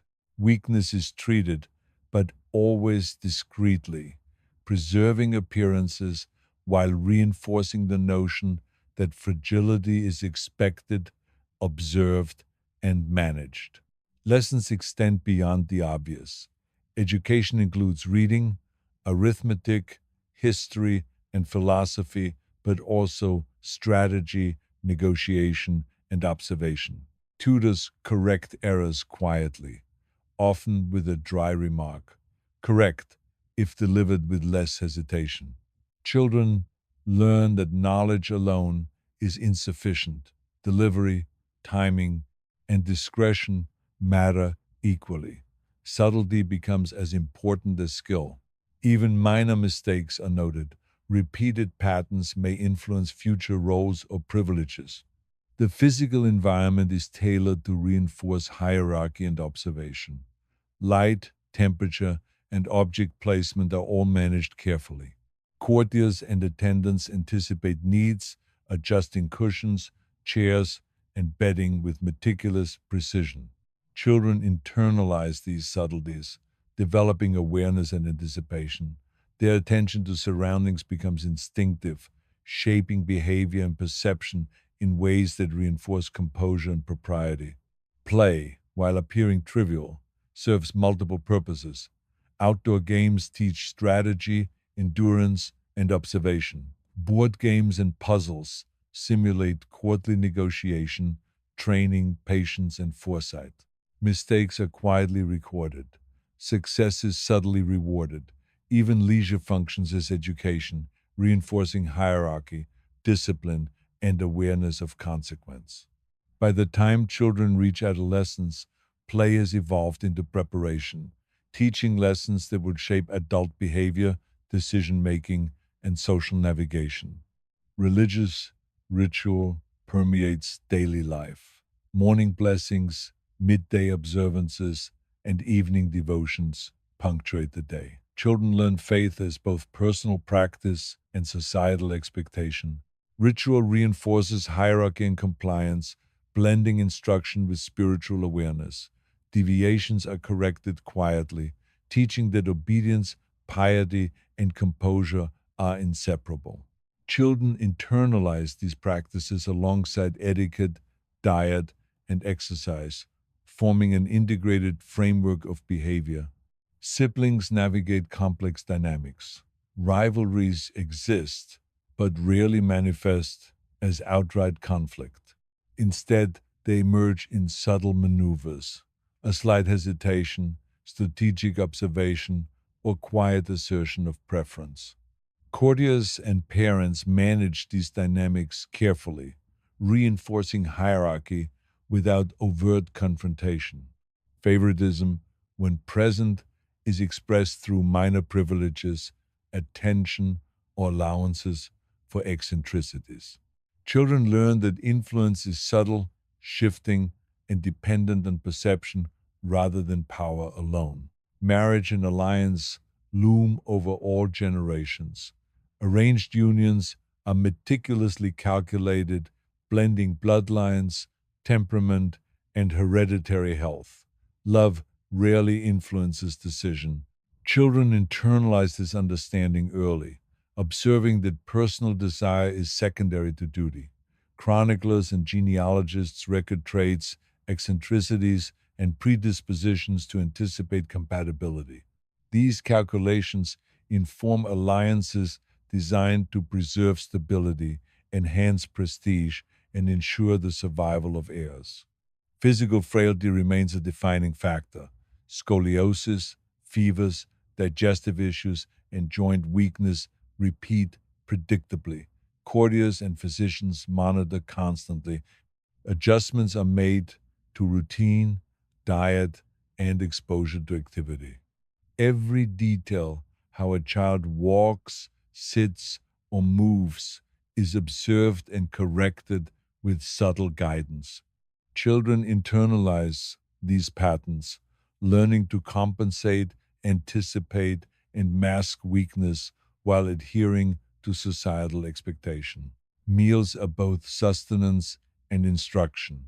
Every plate, morsel, and sip reinforces discipline, hierarchy, and observation. Taste, appetite, and composure are monitored. Subtle misbehavior, eating too quickly, gesturing improperly, or showing impatience is corrected gently, ensuring compliance without embarrassment. Food teaches timing, restraint, and attentiveness, shaping children in body and character alike. Ritual and superstition influence decision and behavior. Omens, astrologers, and sacred texts guide daily practice. Children learn to interpret signs, understand expectation, and internalize hierarchy. Deviations are corrected through observation and suggestion, reinforcing discipline without overt punishment. Spiritual and temporal instruction merge seamlessly, creating a consistent framework of expectation and behavior. Generational repetition is inevitable. Fragility, eccentricity, and ritual compliance recur predictably. Physicians, tutors, and courtiers observe patterns, recording traits for future reference. These observations inform marriage, alliances, and succession planning. Children absorb these patterns early, internalizing expectation and hierarchy as a natural rhythm of life. Even the smallest gestures carry weight. Posture, diction, and composure are continuously monitored. Minor deviations prompt subtle correction, shaping behavior without confrontation. The palace functions as a microcosm of observation, expectation, and discipline. Children internalize these lessons, developing awareness, compliance, and strategic perception as instinctive parts of daily existence. Seasonal change brings adjustment but not disruption. Clothing, diet, and ritual obligations shift subtly. Courtiers maintain equilibrium, ensuring continuity and stability. Education, observation, and physical activity continue without interruption. Children internalize patterns, learning flexibility, composure, and strategic perception alongside routine and ritual. Even leisure carries purpose. Music, calligraphy, and embroidery teach patience, attention, and precision. Success is quietly acknowledged, failure discreetly corrected. These activities reinforce hierarchy, coordination, and self discipline. Children learn that mastery, composure, and subtlety are valued above flashy display or hasty achievement. Health and observation remain inseparable. Fever, digestive upset, or minor injury triggers careful adjustments. Courtiers manage these conditions with subtlety, preserving appearances while reinforcing care. Children absorb these practices, learning both reliance and discretion. Weakness is observed, managed, and discreetly corrected, becoming a constant feature of palace life. Siblings and household members navigate the subtle politics of attention and influence. Minor favors, strategic observation, and measured compliance shift relationships and perception. Children internalize these dynamics, learning anticipation, discretion, and subtle negotiation. Household life functions as training for both strategy and composure, shaping personality alongside knowledge and skill. Ritual and religious practice reinforce hierarchy, obedience, and composure. Morning, midday, and evening observances blend instruction, discipline, and spiritual awareness. Children internalize ritual as both personal practice and social expectation. Deviations are corrected discreetly, reinforcing compliance without overt confrontation. Faith and hierarchy merge into a seamless daily rhythm. Observation shapes education, play, and social interaction. Courtiers record subtle gestures, minor deviations, and moments of composure. Children learn to anticipate consequences, regulate behavior, and adapt to expectation. Every action becomes both personal and instructive, shaping the individual within a broader pattern of dynastic continuity and household management. Chronic illness, frailty, and eccentricity recur across generations. Courtiers, physicians, and advisors observe patterns closely, guiding treatment, adjustment, and succession planning. Children internalize these patterns, developing awareness, discretion, and compliance. Family, life, education, and leisure all reinforce expectation, hierarchy, and subtle instruction. Meals, leisure, ritual, and observation are continuous. Children internalize rhythm, expectation, and hierarchy as instinctive features of existence. Minor lapses are corrected subtly. Success is rewarded quietly. Education and training proceed in parallel, shaping both skill and composure. The household functions as a controlled environment, balancing fragility, expectation, and observation. Even the smallest details are meaningful. Posture, diction, timing, and gesture are constantly observed and adjusted. Courtiers guide behavior with gentle suggestion, maintaining appearance, health, and discipline. Children absorb these lessons, developing anticipation, self regulation, and strategic perception. By the time royal children reach adolescence, the household has trained them in observation, patience, and subtlety to such an extent that even minor gestures carry weight. The corridors of the palace echo with muted instruction, whispered corrections, and gentle guidance. Every glance, step, and word is absorbed. Even laughter, measured and restrained, is monitored. Courtiers, physicians, and tutors note patterns, recording tendencies, health fluctuations, and behavioral traits. It is not surveillance, exactly, more like a constant, gentle tide shaping the child's body and mind without anyone ever raising their voice. Adolescence is particularly precarious. Growth spurts, hormonal shifts, and emotional volatility combined with the physical fragility that has always shadowed these children. Courtiers whisper that a cough at 15 might have been a near death event in childhood, now safely passed but never forgotten. Weak joints, delicate hearts, sensitive stomachs, they persist in varying degrees across generations, as if hereditary fragility were encoded alongside noble bloodlines. Tutors adjust lessons for stamina, physicians tailor diets to support growth, and attendants supervise every movement with a light, invisible hand. The goal is to produce heirs capable of enduring the physical and social demands of courtly life, but always within the delicate balance that history and genetics have already prescribed. Romantic notions of adolescence are often irrelevant. Alliances, arranged marriages, and dynastic planning overshadow personal desires. Children learn early that affection is measured in utility, observation, and discretion.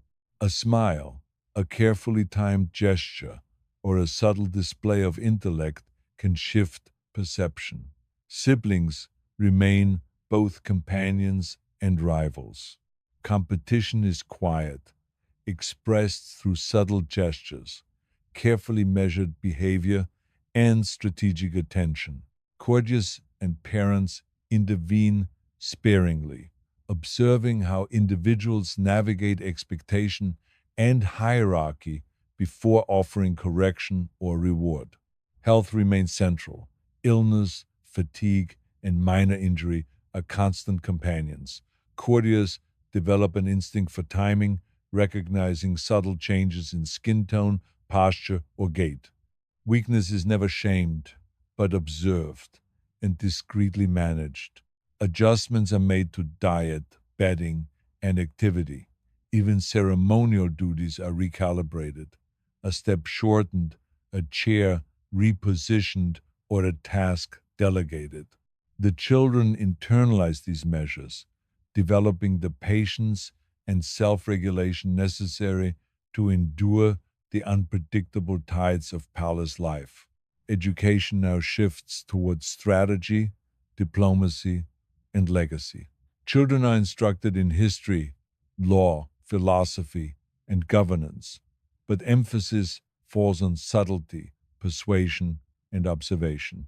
Tutors correct errors quietly, often with dry remarks, correct though less eagerly. Children learn that knowledge alone is insufficient.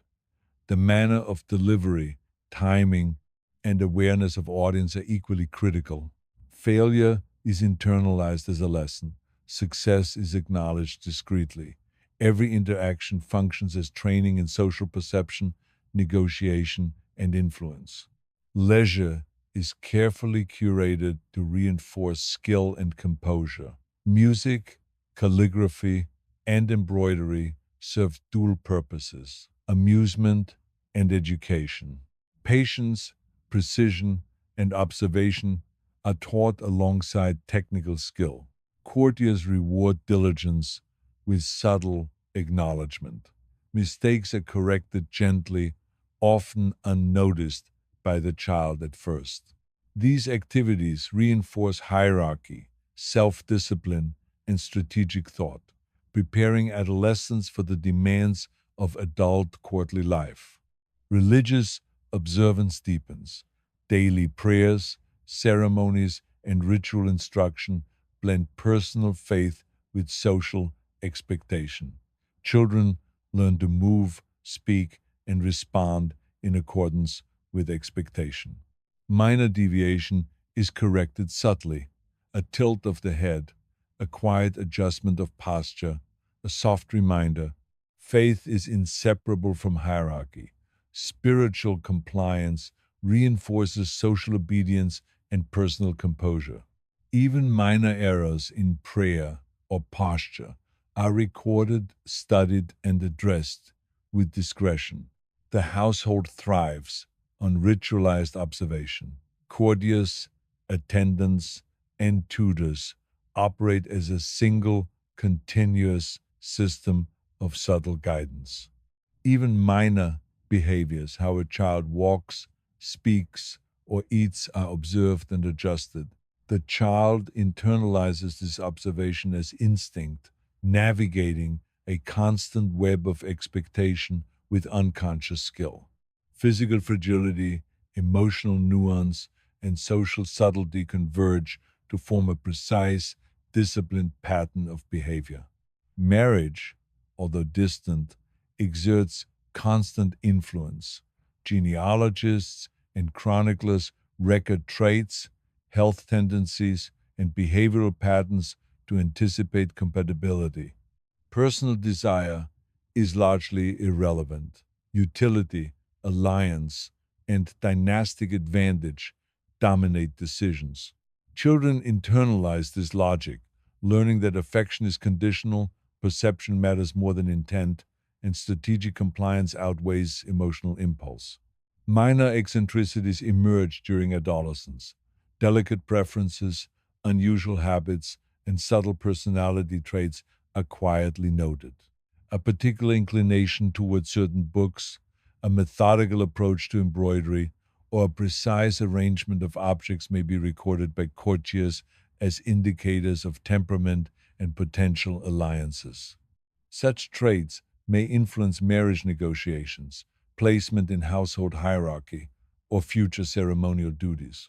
Observation is continuous, yet invisible, shaping the child with precision. Physical activity is balanced with fragility. Exercise, walking, and training are adapted to accommodate weakness, stamina, and health patterns. Siblings often compete quietly in games or structured challenges, learning strategy and self regulation without overt rivalry. Success and failure are recorded, subtly influencing perception and allocation of privilege. Play doubles as training, reinforcing observation, composure, and strategic awareness. Even meals are ritualized. Portions, pacing, and posture are carefully monitored. Deviations are corrected with gentle suggestion. Take a moment, it suits you better. Food teaches patience, hierarchy, and self regulation. Appetite is observed, tolerance measured, and composure assessed. Children learn that dining is a reflection of refinement, discipline, and awareness, not merely nourishment. Subtle competition among siblings continues. Favor, when present, is expressed through minor privileges, choice seating, access to tutors, or limited ceremonial prominence.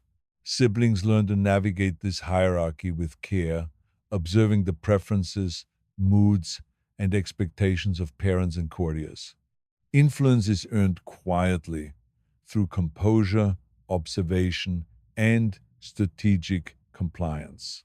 Success is measured not in display but in subtle acknowledgement and incremental advantage. Religious practice deepens the connection between duty and observation. Prayer, ritual, and ceremonial participation reinforce hierarchy, discipline, and composure. Children learn to internalize ritual as both spiritual and social framework. Minor lapses are corrected discreetly. Adherence to expectation is praised subtly. Faith is inseparable from protocol, guiding behavior, posture, and social interaction.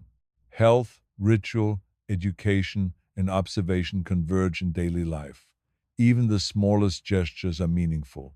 A tilt of the head, a breath, a carefully controlled smile.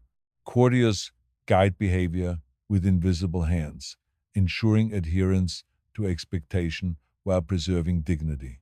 Children internalize these lessons, developing anticipation, discretion, and self regulation as instinctive traits. Chronic conditions continue to shape life. Recurrent fevers, digestive sensitivities, and joint weakness persist across generations. Physicians, attendants, and tutors observe and adjust routines accordingly. Household practices accommodate fragility, ensuring continuity of education, ritual, and social training. Children learn to anticipate limitations, manage energy, and navigate expectation quietly. Siblings navigate subtle competition, observation, and strategic compliance. Household routines, meals, play, and ritual serve as ongoing instruction in hierarchy, composure, and subtle negotiation. Success is rewarded discreetly, failure is corrected gently. Children internalize these patterns, developing skill, awareness, and composure in equal measure. Courtiers and attendants maintain continuous observation. Every step, gesture, and word is measured, corrected, and noted. Children absorb these lessons unconsciously, learning patience, anticipation, and subtle influence. Even minor health fluctuations, emotional responses, and behavioral quirks are integrated into a larger pattern of household observation and instruction. Education now emphasizes strategy, history, and governance, building upon prior lessons in composure and observation. Tutors correct errors discreetly. Subtlety and timing are as important as knowledge. Children learn to navigate hierarchy, influence others quietly, and maintain composure under scrutiny. Observed patterns influence future roles, marriage negotiations, and ceremonial prominence. Leisure continues to reinforce subtle skill, patience, and observation. Music, needlework, and artistic practice develop precision, composure, and endurance. Minor successes are acknowledged discreetly, errors corrected subtly. Play and art serve as training in attention, hierarchy, and strategic perception. Children internalize patterns that prepare them for the adult responsibilities of court, diplomacy, and dynastic continuity. Ritual, observation, and hierarchy form the backbone of daily life. Children learn to navigate expectation, anticipate consequence, and internalize subtle correction. Courtiers, physicians, and tutors maintain continuous, invisible guidance, shaping behavior, composure, and skill. Fragility, favor, and subtlety converge to produce heirs capable of sustaining dynastic patterns while navigating the unpredictable currents of courtly life. As adolescence begins to fade into early adulthood, the subtle rhythms of palace life shift, though the undercurrent of observation, fragility, and strategic awareness remains unchanged. By now, the children, once small and delicate, now taller and more deliberate, have internalized the expectations of the household. They move through corridors with measured steps, speak with controlled inflection, and manage gestures with the precision of a musician tuning strings. Courtiers rarely intervene, instead observing, noting, and occasionally redirecting with the faintest touch, a whispered correction, a brief glance, a subtle repositioning of a sleeve or crown. Every action is a rehearsal for the slow, deliberate dance of courtly responsibility. Marriage negotiations, though still in their infancy, cast long shadows over daily life. Alliances, health, and temperament are cataloged and cross referenced across families, lands, and generations. Courtiers and genealogists pore over birth records, medical reports, and behavioral notes. Compatibility is assessed not by affection or desire, but by endurance, temperament, and the delicate balance of inherited traits. A mild cough or a delicate wrist may influence dynastic decisions centuries in the making. Children learn this indirectly, absorbing the knowledge that personal inclination is largely irrelevant and that composure, obedience, and strategic thought carry far more weight. Education becomes increasingly nuanced. Tutors focus less on rote memorization and more on strategy, negotiation, and observation. History is dissected not for its grand battles or famous names, but for the subtleties of governance, alliance, formation, and the consequences of indulgence or neglect. Philosophy and law are examined through the lens of discretion, timing, and social perception. Success is measured in subtle influence rather than recognition. A well timed gesture, a measured phrase, or discreet observation can elevate a child in the eyes of both parent and courtier. Mistakes are quietly noted, sometimes never mentioned aloud, but meticulously recorded for future reference. Physical training continues, tailored to accommodate lingering fragility. Children learn to navigate exertion, fatigue, and minor ailments with composure. Walks along palace gardens, carefully timed exercises, and supervised practice in horse riding or archery serve dual purposes, strengthening the body while reinforcing patience, observation, and measured risk taking. Even failure is instructive. A stumble or a misjudged movement is quietly corrected, internalized, and subtly incorporated into the child's developing sense of equilibrium. Religious observance remains integral. Prayer, ritual, and ceremonial participation are no longer mere formalities, but markers of social awareness and personal discipline. Deviations in posture, timing, or tone are noticed and quietly corrected.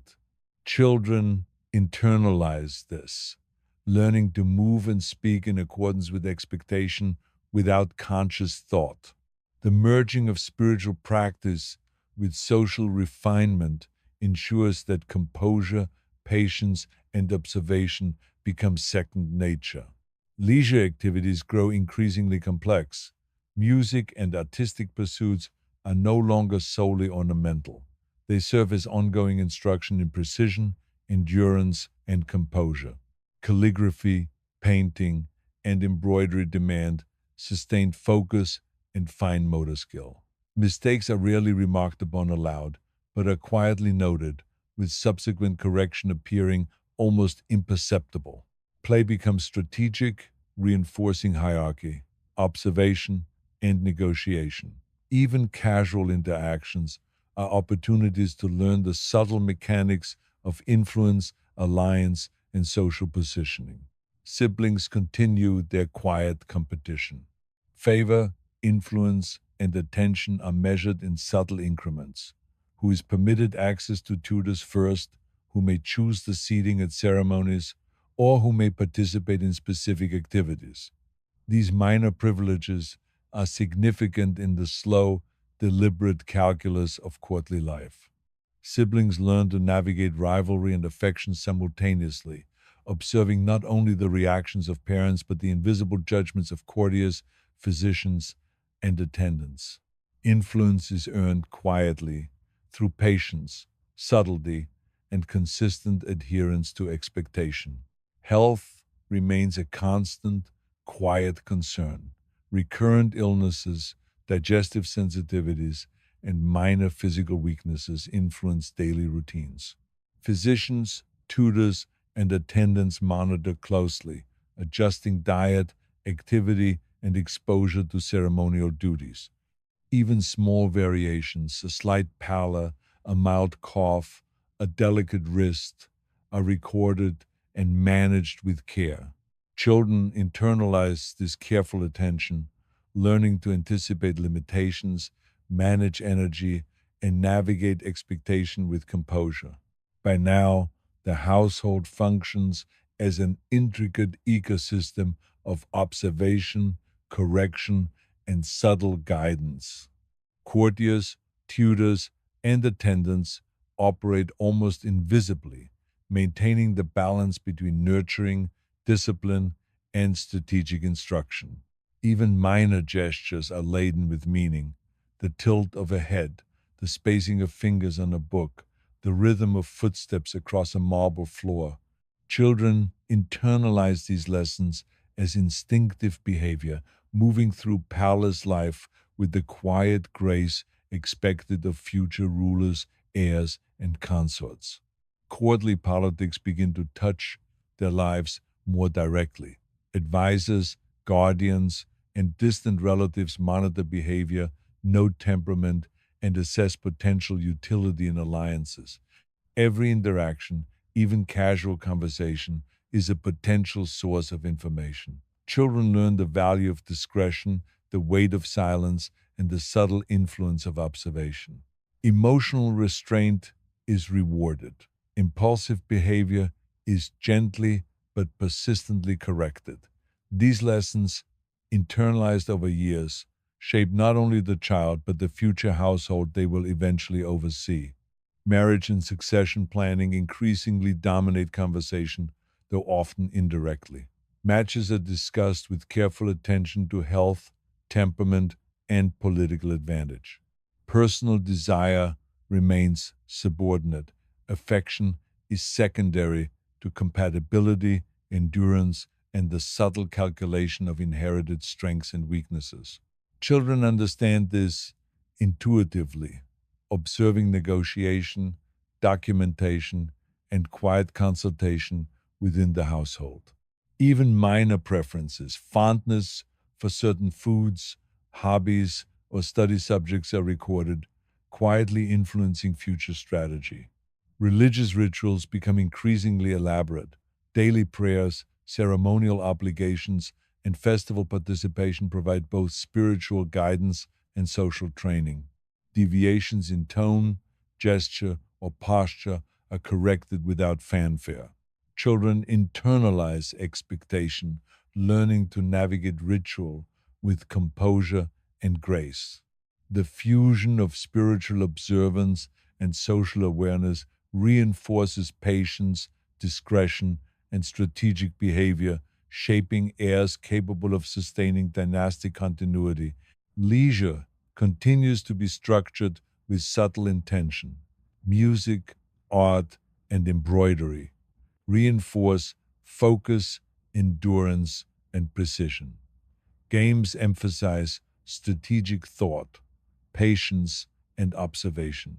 Success is recognized discreetly, errors corrected subtly, and lessons internalized. Even casual interaction, shared laughter, quiet teasing, or collaborative tasks serves as rehearsal for the social, political, and ceremonial demands of adulthood. The household's quiet observation extends to health and diet. Physicians monitor growth, energy, and minor ailments. Dietary adjustments are made with subtlety, ensuring that nutrition supports both development and endurance. Even minor discomforts are treated with discretion, reinforcing the household's commitment to sustaining fragile but capable heirs. Children internalize this care, learning patience, self awareness, and subtle self management. Observation, ritual, and hierarchy intersect in all aspects of daily life. Every gesture, glance, and step carries implicit meaning. Children learn to navigate this landscape intuitively, developing patience, strategic awareness, and discretion. Subtle competition, quiet correction, and gentle guidance prepare them to manage their own households, negotiate alliances, and fulfill dynastic expectations. Siblings' rivalry is continuous but measured. Influence, favor, and opportunity are distributed incrementally, and each child learns to negotiate subtle advantage without overt confrontation. Courtiers, attendants, and tutors guide behavior quietly, ensuring that competition reinforces observation, patience, and strategic skill rather than resentment. Lessons in timing, discretion, and composure are internalized as instinctive behavior. Education increasingly emphasizes the practical application of observation, strategy, and composure. History, law, and philosophy are studied not for knowledge alone, but for insight into timing, negotiation, and consequence. Tutors correct errors subtly. Subtlety, timing, and perception are as important as content mastery. Children learn to navigate the expectations of family, household, and court with calm composure and strategic skill. Leisure activities maintain the household's focus on patience, precision, and endurance. Music, art, and embroidery demand sustained attention and technical skill. Games reinforce observation, hierarchy, and strategic thinking. Even casual tasks are framed as opportunities for subtle instruction. A misaligned stitch, an overplayed note, or a poorly timed gesture becomes a quiet lesson in composition, observation, and correction. Religious observance remains central. Daily prayers, ceremonial participation, and festival duties provide both spiritual instruction and social calibration. Deviations are corrected with subtlety. Children internalize ritual as both spiritual guidance and a framework for behavior. Observation, patience, and composure are reinforced in every gesture, and step. Physical health continues to shape routine. Recurrent illness, minor injuries, and ongoing sensitivities influence diet, exercise, and ceremonial participation. Attendants, physicians, and tutors adjust routines accordingly. Children learn to accommodate fragility while sustaining composure, endurance, and observation. Subtle recognition of limitations and careful management of energy become routine. The household functions as a continuous system of quiet observation, correction, and guidance. Courtiers, attendants, and tutors maintain subtle influence over behavior, composure, and skill. Even minor gestures are imbued with meaning. Posture, movement, or tone conveys information. Children internalize lessons intuitively, learning patience, strategic awareness, and social skill. Courtly observation grows increasingly nuanced. Advisors, relatives, and attendants note temperament, health, and behavioral tendencies. Children learn to navigate subtle power structures, manage perception, and maintain composure. Discretion, timing, and measured response become instinctive. Emotional restraint, observation, and subtle influence define their development. By early adulthood, these lessons coalesce into practical skill. Children have internalized hierarchy, observation, and composure. They move through palace life with quiet grace, aware of every nuance, yet rarely acting impulsively. Strategic thinking, patience, and subtle influence guide action. Health, ritual, and social expectation intersect seamlessly, shaping heirs capable of sustaining dynastic stability. Marriage, succession, and dynastic negotiation increasingly define the environment. Every preference, subtle inclination, and minor behavioral tendency is considered in the larger calculus of alliance, inheritance, and household management. Personal inclination is rarely decisive. Strategic perception, composure, and observation carry the greatest weight. Children internalize this logic, navigating family, court, and alliances with instinctive understanding. Even leisure continues to reinforce composure and skill. Music, art, and games cultivate focus, patience, and strategic awareness. Courtiers subtly reward adherence, correct error, and reinforce hierarchy without overt acknowledgement. Children internalize these lessons as instinct, moving through daily life with quiet discipline, subtle observation, and strategic perception. Ritual and spiritual practice remain integral. Daily prayers, ceremonial duties, and festival participation reinforce discipline, hierarchy, and composure. Deviations are corrected subtly, adherence is acknowledged quietly. Children internalize these lessons, developing instinctive grace, strategic observation, and subtle influence. Health, education, leisure, and observation converge. Children learn to navigate fragility, hierarchy, and expectation with quiet composure. Courtiers, attendants, and tutors guide subtly, observing patterns, correcting gently, and reinforcing behavior.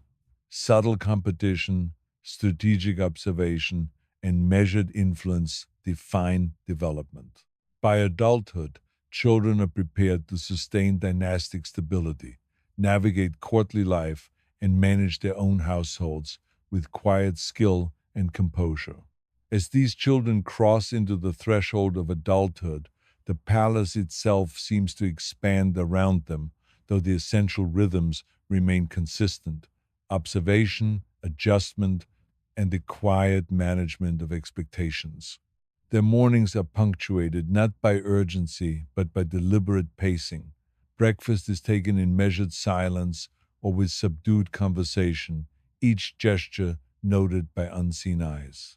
Courtiers glance from corner to corner, registering posture, tone, and the subtle hierarchy implied by seating arrangements.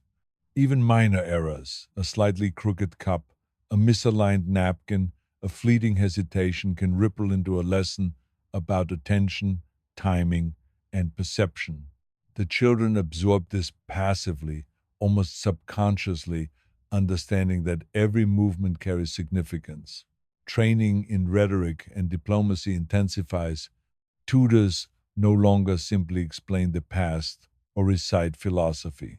Instead, lessons are framed as rehearsals for negotiation, persuasion, and the careful maintenance of appearances. Debate is not about winning or losing, but about timing, restraint, and the ability to guide others subtly without drawing attention to oneself. An errant remark may quietly undo years of favor, while a carefully measured observation can elevate influence incrementally. Every conversation becomes a test, the one designed to reinforce patience and measured influence rather than provoke conflict. Physical regimens grow in complexity, tailored to maintain strength without overexertion. Exercises, walks, and equestrian practice are carefully scheduled with attention paid to lingering weaknesses or recurring ailments. In some households, children are encouraged to pace themselves, learning endurance and restraint rather than exuberance. Subtle instructions about movement, how to step on stairs, how to hold reins, how to position hands during formal introductions reinforce discipline and social awareness. These small gestures, repeated daily, accumulate into a form of instinctive poise. Siblings continue their quiet rivalries, though now the stakes have grown higher. Favor, influence, and recognition within the court are measured carefully. Even minor advantages, a slight preference in seating, the timing of participation in ceremonial events, or the first choice of reading materials become meaningful indicators of hierarchy. Siblings learn to compete indirectly, refining strategies of persuasion, subtlety, and observation. Courtiers monitor this closely, noting which child demonstrates composure under pressure, who anticipates instructions without prompt, and who balances personal inclination with the demands of expectation. Religious observance maintains its central role, now with heightened scrutiny. Daily prayers, ceremonial duties, and festival participation provide both spiritual instruction and subtle training in social expectation. Deviations in tone, posture, or timing are quietly corrected. Children internalize these corrections, integrating ritual practice into their broader understanding of observation, discipline, and composure. Spiritual and social education blend seamlessly, preparing them to navigate public life with subtle authority. Leisure, carefully orchestrated, continues to serve the household's broader goals. Music and artistic endeavors demand attention, precision, and endurance. Calligraphy and painting reinforce the value of sustained focus, patience, and subtle correction. Even minor mistakes are instructive. A misaligned line, a slightly off melody, or an unbalanced design is quietly noted, corrected, and absorbed as a lesson in diligence and self control. Games become exercises in strategy and observation, emphasizing foresight, patience, and subtle hierarchy rather than victory. Children begin to recognize that success is rarely measured in triumph, but in consistent demonstration of skill, composure, and perceptiveness. Marriage prospects, though still abstract, grow more immediate in importance.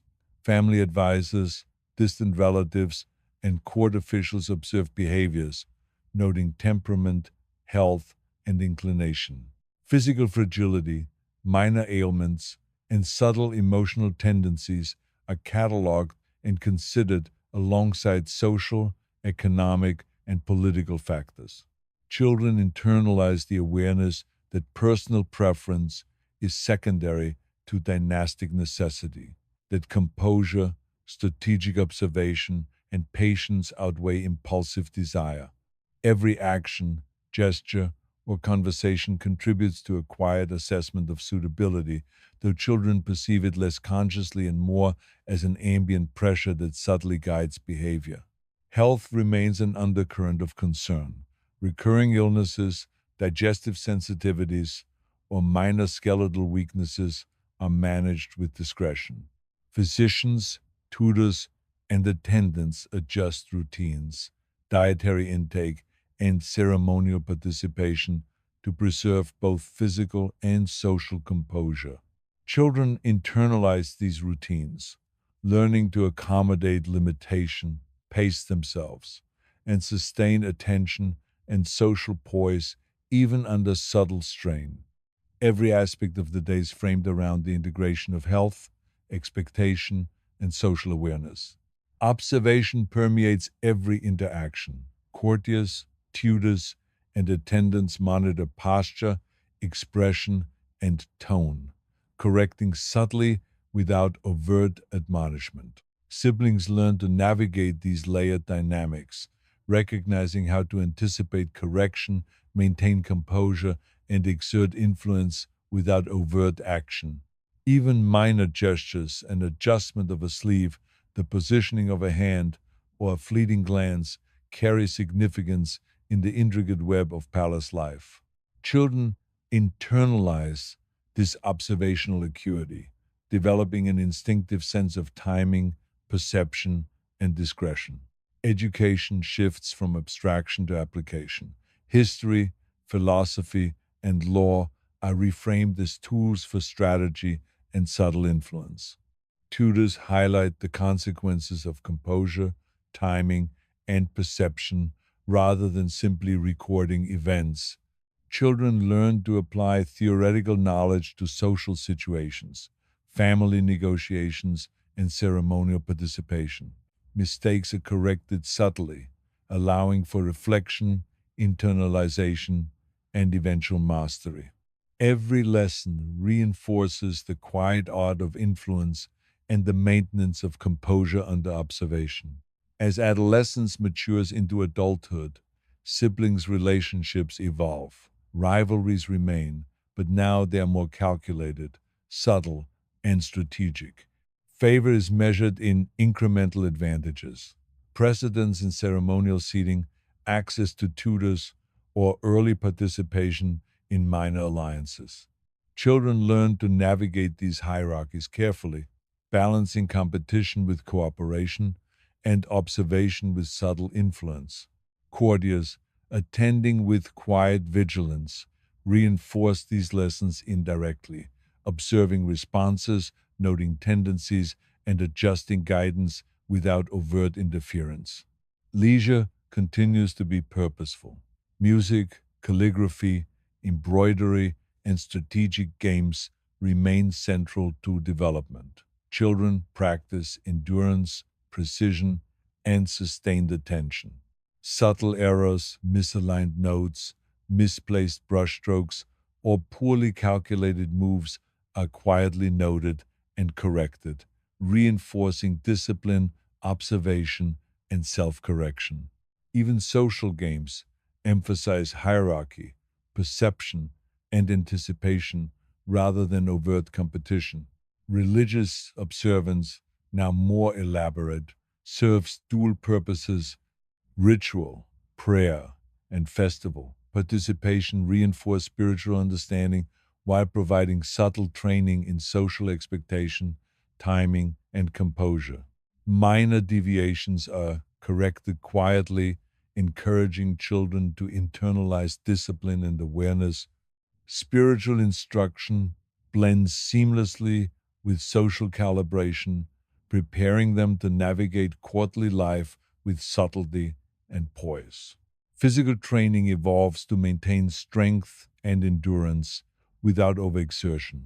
Exercise, walks, and equestrian practice are carefully scheduled to accommodate fragility while cultivating skill. Subtle guidance ensures that children develop grace, balance, and composure. Lessons in endurance, coordination, and observation are internalized, reinforcing strategic awareness alongside physical capability. Observation becomes increasingly sophisticated. Courtiers, tutors, and attendants record temperament, behavior, and subtle tendencies. Children learn to navigate this observation, internalizing guidance without overt acknowledgement. Emotional restraint, subtle influence, and anticipation of correction become instinctive. Awareness of hierarchy, timing, and perception defines interaction within the household and court. Marriage and succession loom ever closer. Family strategists evaluate temperament, health, and behavior for future alliances. Every minor preference, diet, hobby, reading material contributes to assessment. Children learn that personal desire is subordinate to dynastic necessity and that composure, patience, and subtle influence determine long-term success. Observation of others, careful speech, and measured response are crucial skills internalized during this period. Leisure activities reinforce these lessons. Music, art, and strategic games cultivate focus, patience, and social perception. Minor errors are corrected subtly, reinforcing attention to detail, strategic thinking, and composure. Children internalize these lessons, recognizing that influence is measured in subtle skill rather than immediate results. Religious practice continues to shape behavior. Daily prayer, ceremonial participation, and festival duties reinforce discipline, observation, and timing. Children internalize ritual and hierarchy, developing instinctive composure and awareness. Guidance is subtle, almost imperceptible, blending spiritual, social, and educational instruction into continuous practice. Health management remains a quiet but persistent factor. Minor illnesses, recurring fatigue, and sensitivity are accommodated with careful routine adjustment. Children learn to navigate physical limitation with composure, sustaining observation, endurance, and strategic awareness.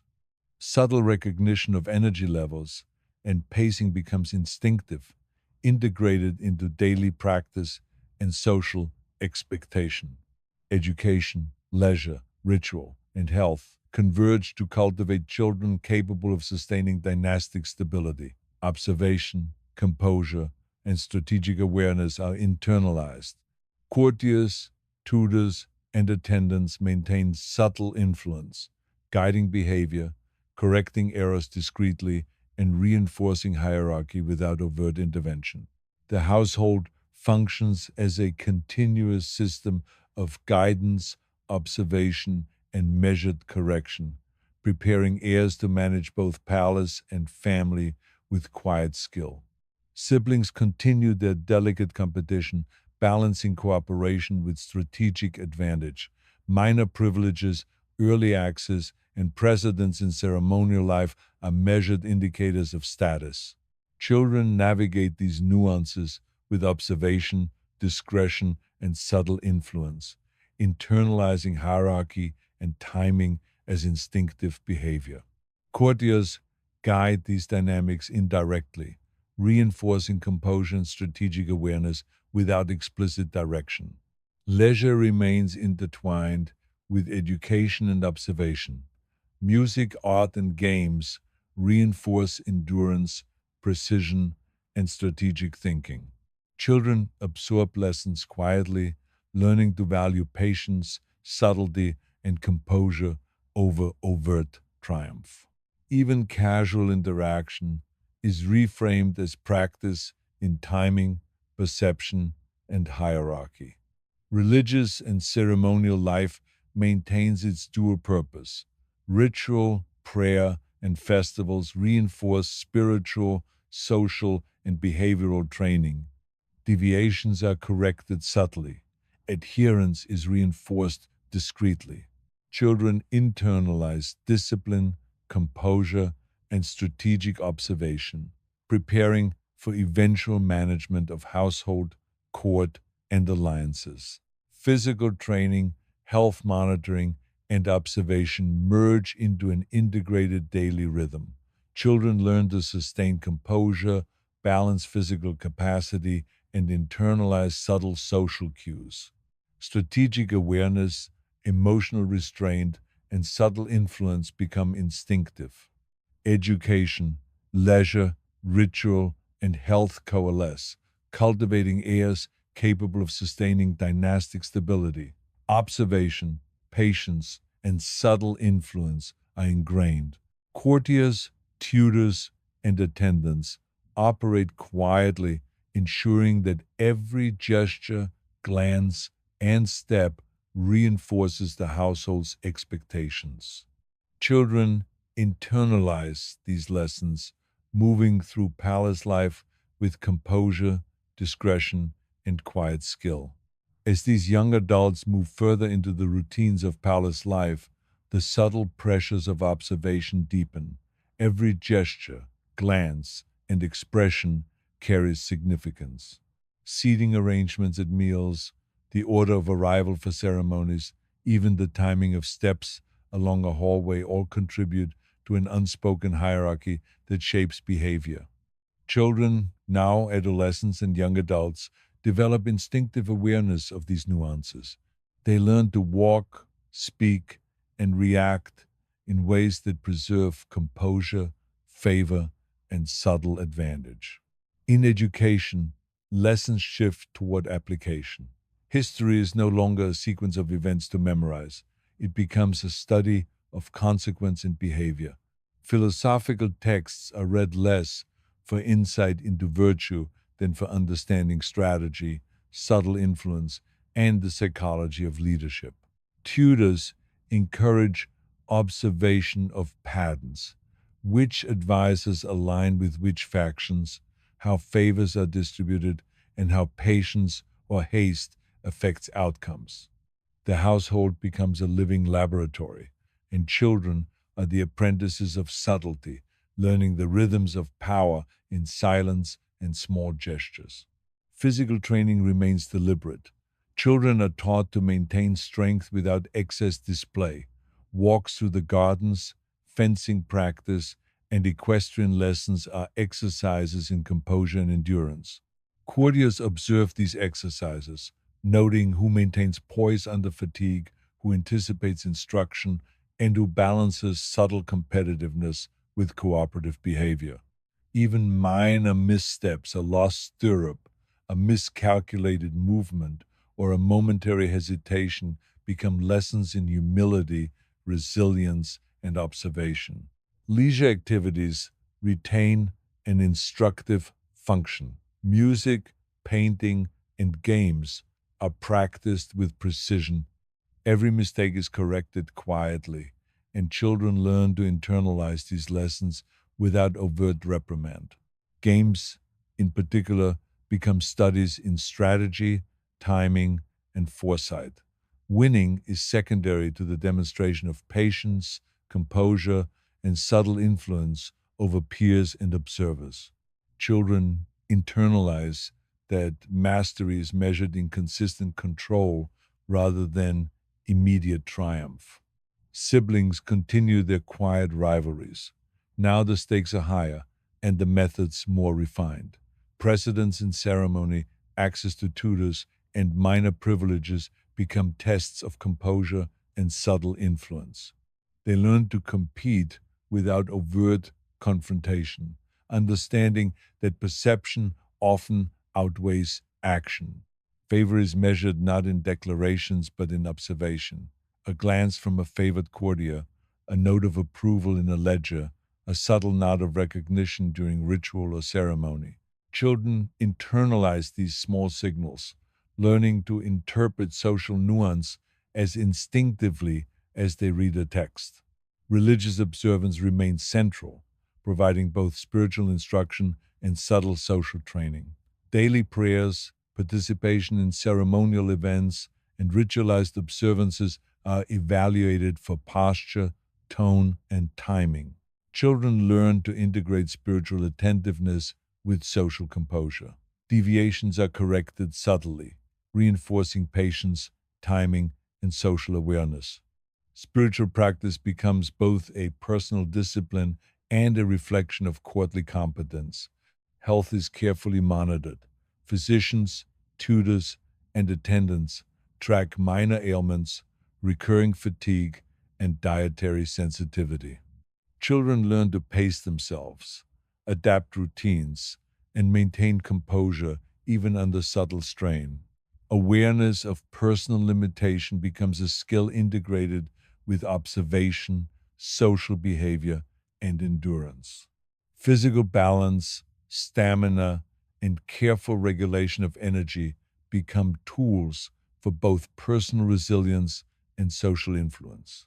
Observation becomes increasingly central. Courtiers, tutors, and attendants note temperament, subtle expression, and timing of actions. Children internalize these lessons, learning to anticipate correction, maintain composure, and subtly guide perception without drawing overt attention. Even fleeting gestures, adjusting a sleeve, glancing briefly toward a tutor, or inclining the head are evaluated and internalized as part of strategic awareness. As adolescence matures into adulthood, marriage and succession grow more pressing. Advisors assess temperament, health, and behavior for future alliances. Personal inclination is subordinate to dynastic necessity. Every small preference, from reading choices to recreational interest, becomes part of evaluation. Children learn that composure, subtle influence, and strategic observation are more valuable than impulsive desire or overt expression. They internalize these pressures, developing instinctive awareness of timing, hierarchy, and social nuance. Leisure continues to reinforce these lessons. Music, calligraphy, strategic games, and artistic practice cultivate attention, patience, and foresight. Minor errors are corrected subtly, reinforcing self discipline, observation, and perseverance. Social games are similarly structured, teaching hierarchy, perception, and subtle negotiation rather than competition or triumph. Children learn to value measured, thoughtful action over dramatic display. Religious and ceremonial life remains intertwined with social training. Participation in rituals, prayers, and festivals develops discipline, composure, and awareness of hierarchy. Minor deviations are corrected discreetly, reinforcing attention to timing, posture, and interaction. Children internalize ritual as both spiritual practice and social calibration, developing a quiet poise essential for adult roles in palace and court. Physical training, health maintenance, and observational discipline form an integrated rhythm. Children develop endurance, grace, and strategic awareness. Subtle correction and guidance from courtiers, tutors, and attendants reinforce composure, patience, and skill. Observation becomes instinctive, guiding behavior in both ceremonial and informal contexts. Siblings navigate increasingly subtle competition. Favor is indicated through precedence, access to resources, and recognition in minor ceremonies. Children learn to manage ambition, cooperation, and perception. Courtiers observe and guide these interactions, subtly reinforcing hierarchy, composure, and strategic awareness. Education shifts further toward practical application. Historical events are analyzed for social consequence, philosophical texts for strategic insight, and law for understanding precedent and negotiation. Children are encouraged to anticipate outcomes, manage subtle influence, and internalize observation as instinctive behavior. Mistakes are corrected quietly, allowing for reflection, assimilation, and eventual mastery. Leisure reinforces these integrated skills. Music, art, and strategic games cultivate precision, endurance, and subtle observation.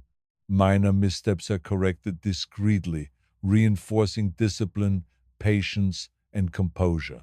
Children internalize these lessons as instinctive behavior, understanding that influence is earned through consistent attention, awareness, and timing rather than overt action.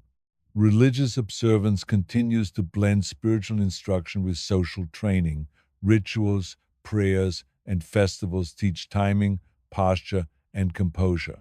Deviations are corrected subtly, integrating spiritual discipline with social awareness. Children internalize ritual, developing a calm and poised presence that becomes second nature. Health management remains a quiet but constant influence. Minor illness, fatigue, and dietary sensitivity are managed with discretion. Children learn to adapt behavior, pace activity, and maintain composure. Awareness of personal limitation becomes instinctive, integrating physical endurance with social perception and strategic observation. Observation of others becomes increasingly sophisticated. Courtiers, tutors, and attendants note subtle emotional, physical, and social tendencies. Children learn to anticipate reactions, maintain composure, and subtly influence perception. Even the smallest gestures, hand movement, tone of voice, or posture are observed, understood, and incorporated into instinctive behavior. Marriage and succession loom as strategic realities. Advisors assess suitability based on behavior, temperament, and health. Children internalize these pressures, understanding that personal preference is secondary to dynastic necessity. Composure, subtle influence, and observation become essential tools for navigating these expectations.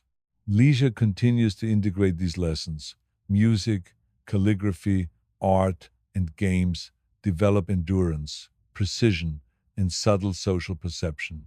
Minor errors are corrected subtly, reinforcing discipline, patience, and composure. Social interaction becomes an extension of strategic awareness, with every gesture and word carrying potential consequence. Religious and ceremonial practice reinforces subtle instruction. Daily rituals, prayers, and festivals cultivate timing, posture, and social awareness. Children internalize these lessons, learning to balance spiritual discipline with courtly observation. Deviations are corrected quietly, integrating guidance into instinctive behavior. Physical training, health awareness, and observational skill merge into a continuous rhythm. Children maintain endurance, composure, and strategic awareness. Courtiers and attendants guide without overt direction, correcting subtly, reinforcing hierarchy, and developing instinctive skill. Every action is integrated into a web of observation, social awareness, and measured behavior. Sibling dynamics continue to evolve. Subtle rivalry balances cooperation, minor privileges, early access, and ceremonial precedence serve as indicators of status. Children learn to manage ambition and perception simultaneously, internalizing hierarchy and composure. Courtiers guide these dynamics, reinforcing observation, patience, and strategic awareness. Education increasingly emphasizes application. History, philosophy, and law are framed as tools for subtle influence and strategic behavior. Mistakes are corrected discreetly, allowing reflection, assimilation, and mastery. Children internalize observation, timing, and composure as instinctive skills essential for adult life. Leisure maintains its instructive purpose. Music, art, calligraphy, and strategic games reinforce patience, observation, and subtle skill. Minor mistakes are corrected quietly, and lessons are internalized over time. Social interaction is similarly treated, emphasizing hierarchy, perception, and subtle negotiation rather than overt display or triumph. Religious life continues to integrate with social training. Ritual, prayer, and ceremonial participation cultivate composure, timing, and hierarchy awareness. Subtle correction reinforces discipline, observation, and spiritual and social calibration. Children internalize these lessons as instinctive behavior, preparing for adult responsibilities in palace and court. Physical training and health management merge seamlessly with observation and social skill. Children develop endurance, composure, and subtle awareness of timing, hierarchy, and social nuance. Courtiers and tutors provide indirect guidance, reinforcing these lessons quietly and consistently. Siblings refine subtle competition, balancing cooperation and ambition. Minor privileges, precedence, and recognition serve as quiet markers of status. Children internalize strategies for influence, observation, and timing, guided subtly by courtiers. Awareness of hierarchy, composure, and social nuance becomes instinctive. Education, leisure, ritual, and health merge into a continuous rhythm. Children internalize observation, patience, composure, and strategic awareness. Courtiers, tutors, and attendants guide quietly, allowing skill to develop almost imperceptibly. Every gesture, glance, and movement reinforces subtle instruction. As the children matured into fully fledged members of the household, the patterns of quiet observation, subtle rivalry, and careful discipline continued almost imperceptibly.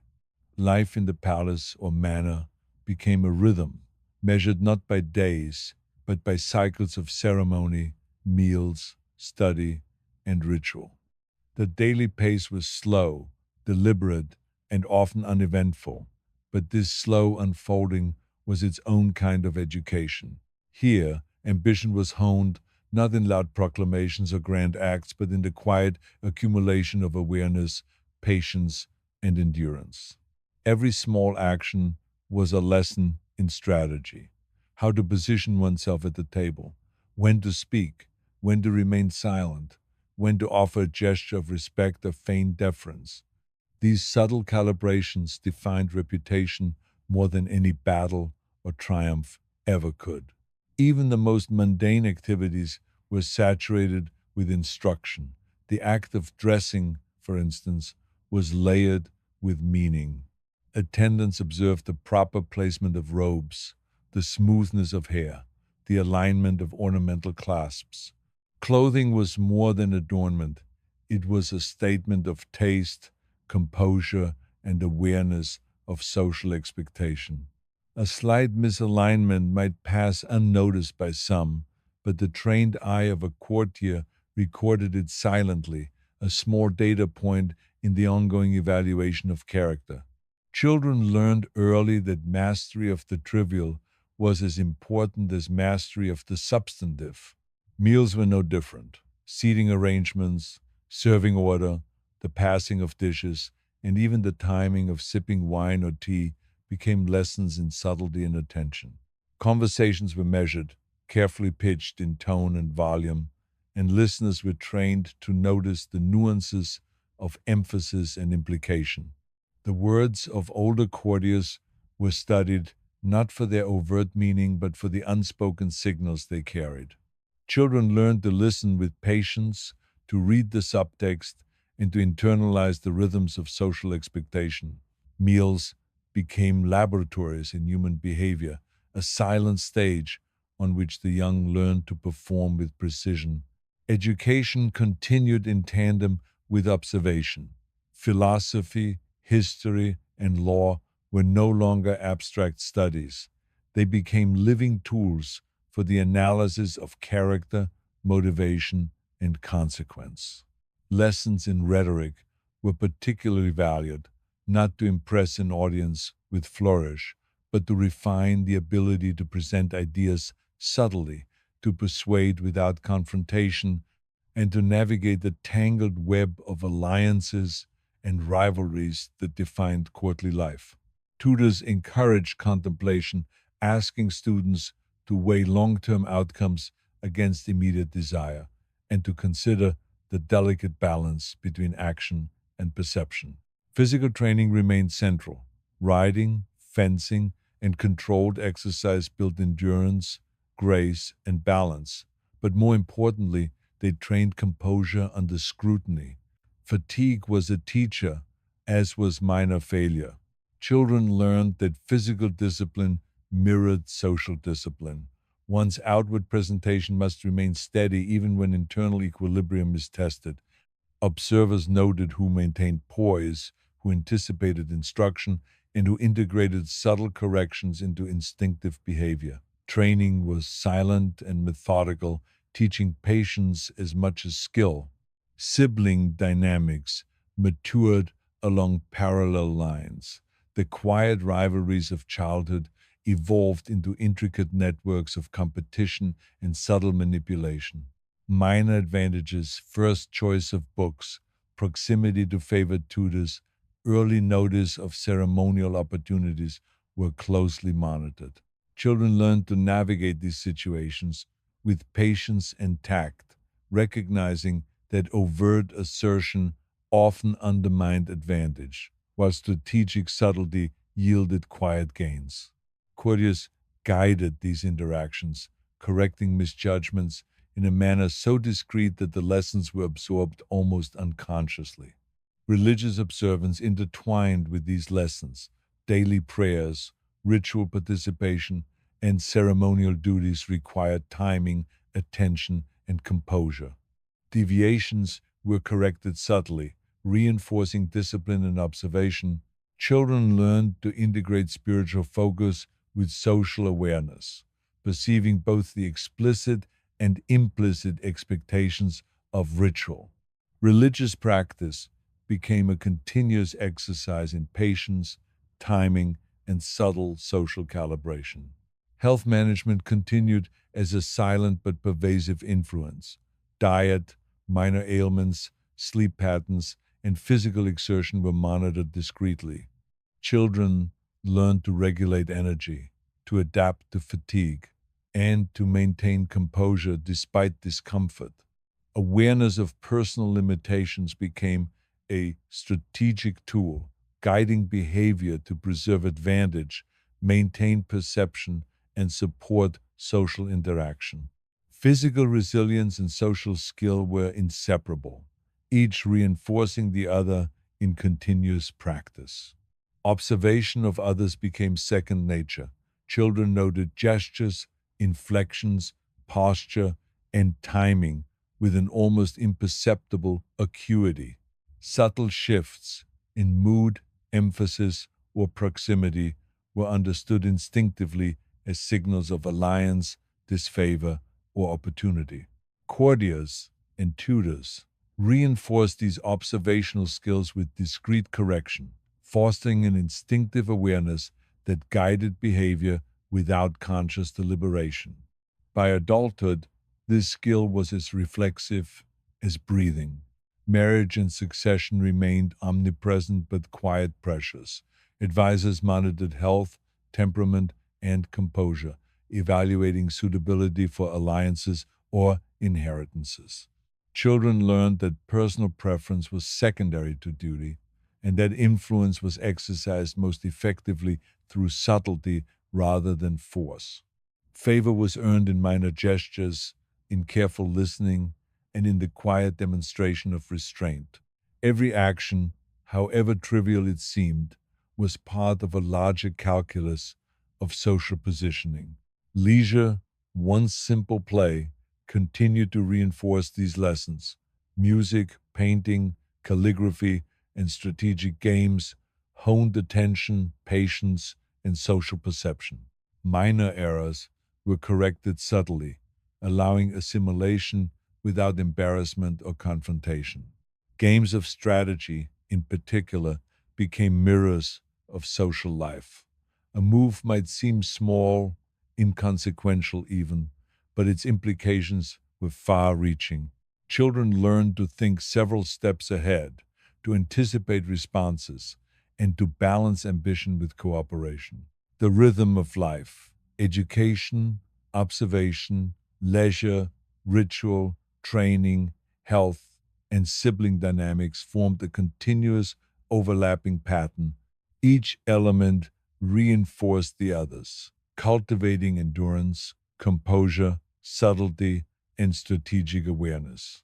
By adulthood, the lessons of these quiet years were instinctive. Individuals navigated palace life, family, hierarchy, and social interaction with precision and patience, a product of decades of meticulous observation and measured action. Royal alliances and succession plans were executed with similar subtlety. Marriage negotiations relied on knowledge of temperament, perception, and social alignment. Courtiers managed introductions, observed reactions, and guided proceedings without overt interference. Children, now adults, internalized these lessons, understanding that influence flowed from patience, observation, and timing. Every gesture, word, and expression mattered, and every small error could ripple through social and political networks. Even daily routines were imbued with strategic significance. The timing of appearance, the order of tasks, and the management of personal energy were all calibrated for maximum advantage. Health, ritual, participation, study, and leisure were integrated into a seamless rhythm, each reinforcing the other. Adults who had grown up in this environment navigated the palace with an almost imperceptible grace, their behavior honed to balance perception, influence, and endurance. Observation extended beyond the household. Courtiers noted behavior among peers, allies, and rivals. Subtle cues in conversation, posture, and timing were recorded and interpreted. Adults understood the implications of their actions and inactions, anticipating reactions and guiding perception through measured behavior. Influence was subtle, cumulative, and almost invisible, a product of patience and careful attention rather than overt assertion. Sibling relationships, now fully matured, reflected decades of silent training. Minor rivalries continued, but they were managed with discretion, subtle strategy, and awareness of consequence. Favor was negotiated through observation, timing, and small gestures, rather than through confrontation or complaint. The web of familial alliances and subtle competition was continuous, self reinforcing, and silently observed by all members of the household. Education, now largely applied, reinforced earlier lessons. History, philosophy, and law were tools for understanding consequence, social alignment, and strategic timing. Adults considered each action within a broader pattern, evaluating long term outcomes alongside immediate appearance. Mistakes, though infrequent, were corrected subtly, allowing reflection and adjustment without overt censure. Mastery was measured in composure, awareness, and the cumulative influence of small, deliberate actions. Leisure continued to support these lessons.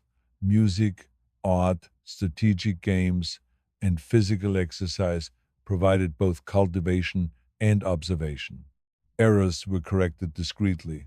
Skill was refined incrementally, and strategic awareness was reinforced continuously. Social interaction in these contexts mirrored the broader dynamics of courtly life, subtle, patient, and measured. Every action, even when unobserved, contributed to the development of instinctive composure and strategic perception. Religious observance reinforced the integration of social and spiritual discipline. Rituals, prayers, and ceremonial participation trained timing, posture, and composure. Minor corrections were applied subtly, ensuring that instruction became instinctive rather than imposed. Adults internalized these practices, balancing spiritual focus with awareness of social hierarchy and expectation. Ritual was not only a matter of devotion, but also a continuous reinforcement of poise, patience, and perception. Health and endurance remained vital. Physical stamina, careful management of energy, and awareness of personal limits were integrated into daily life. Courtiers and attendants guided subtly, ensuring that lessons in composure and patience were reinforced in practice as well as observation. Adults navigated their routines with precision, balancing physical capability with strategic perception, sustaining both personal resilience and social influence. Observation, strategic subtlety, and patience formed the backbone of life in the household. Every gesture, glance, and posture carried meaning. Adults understood the cumulative effect of their actions, anticipating perception, aligning behavior with expectation, and exercising influence without overt assertion. Subtlety, endurance, and quiet observation were the tools of mastery. as much as education, physical skill, or ceremonial knowledge. Even as decades passed, the rhythm of courtly life remained consistent. Each new generation absorbed these lessons, cycling through education, observation, ritual, leisure, and subtle rivalry. The patterns of behavior, social expectation, and strategic subtlety were transmitted almost imperceptibly, ensuring continuity across generations. Household life, though uneventful in outward appearance, was dense with instruction, refinement, and preparation for the quiet exercise of influence. The palace, or manor itself, reflected this rhythm. Ceremonial spaces, gardens, dining halls, and study chambers were structured to reinforce observation, timing, and composure. Every space, every arrangement, every routine contributed to the cultivation of patience, endurance, and strategic awareness. Individuals moved through these environments with almost instinctive awareness, their behavior shaped by decades of silent instruction and observation.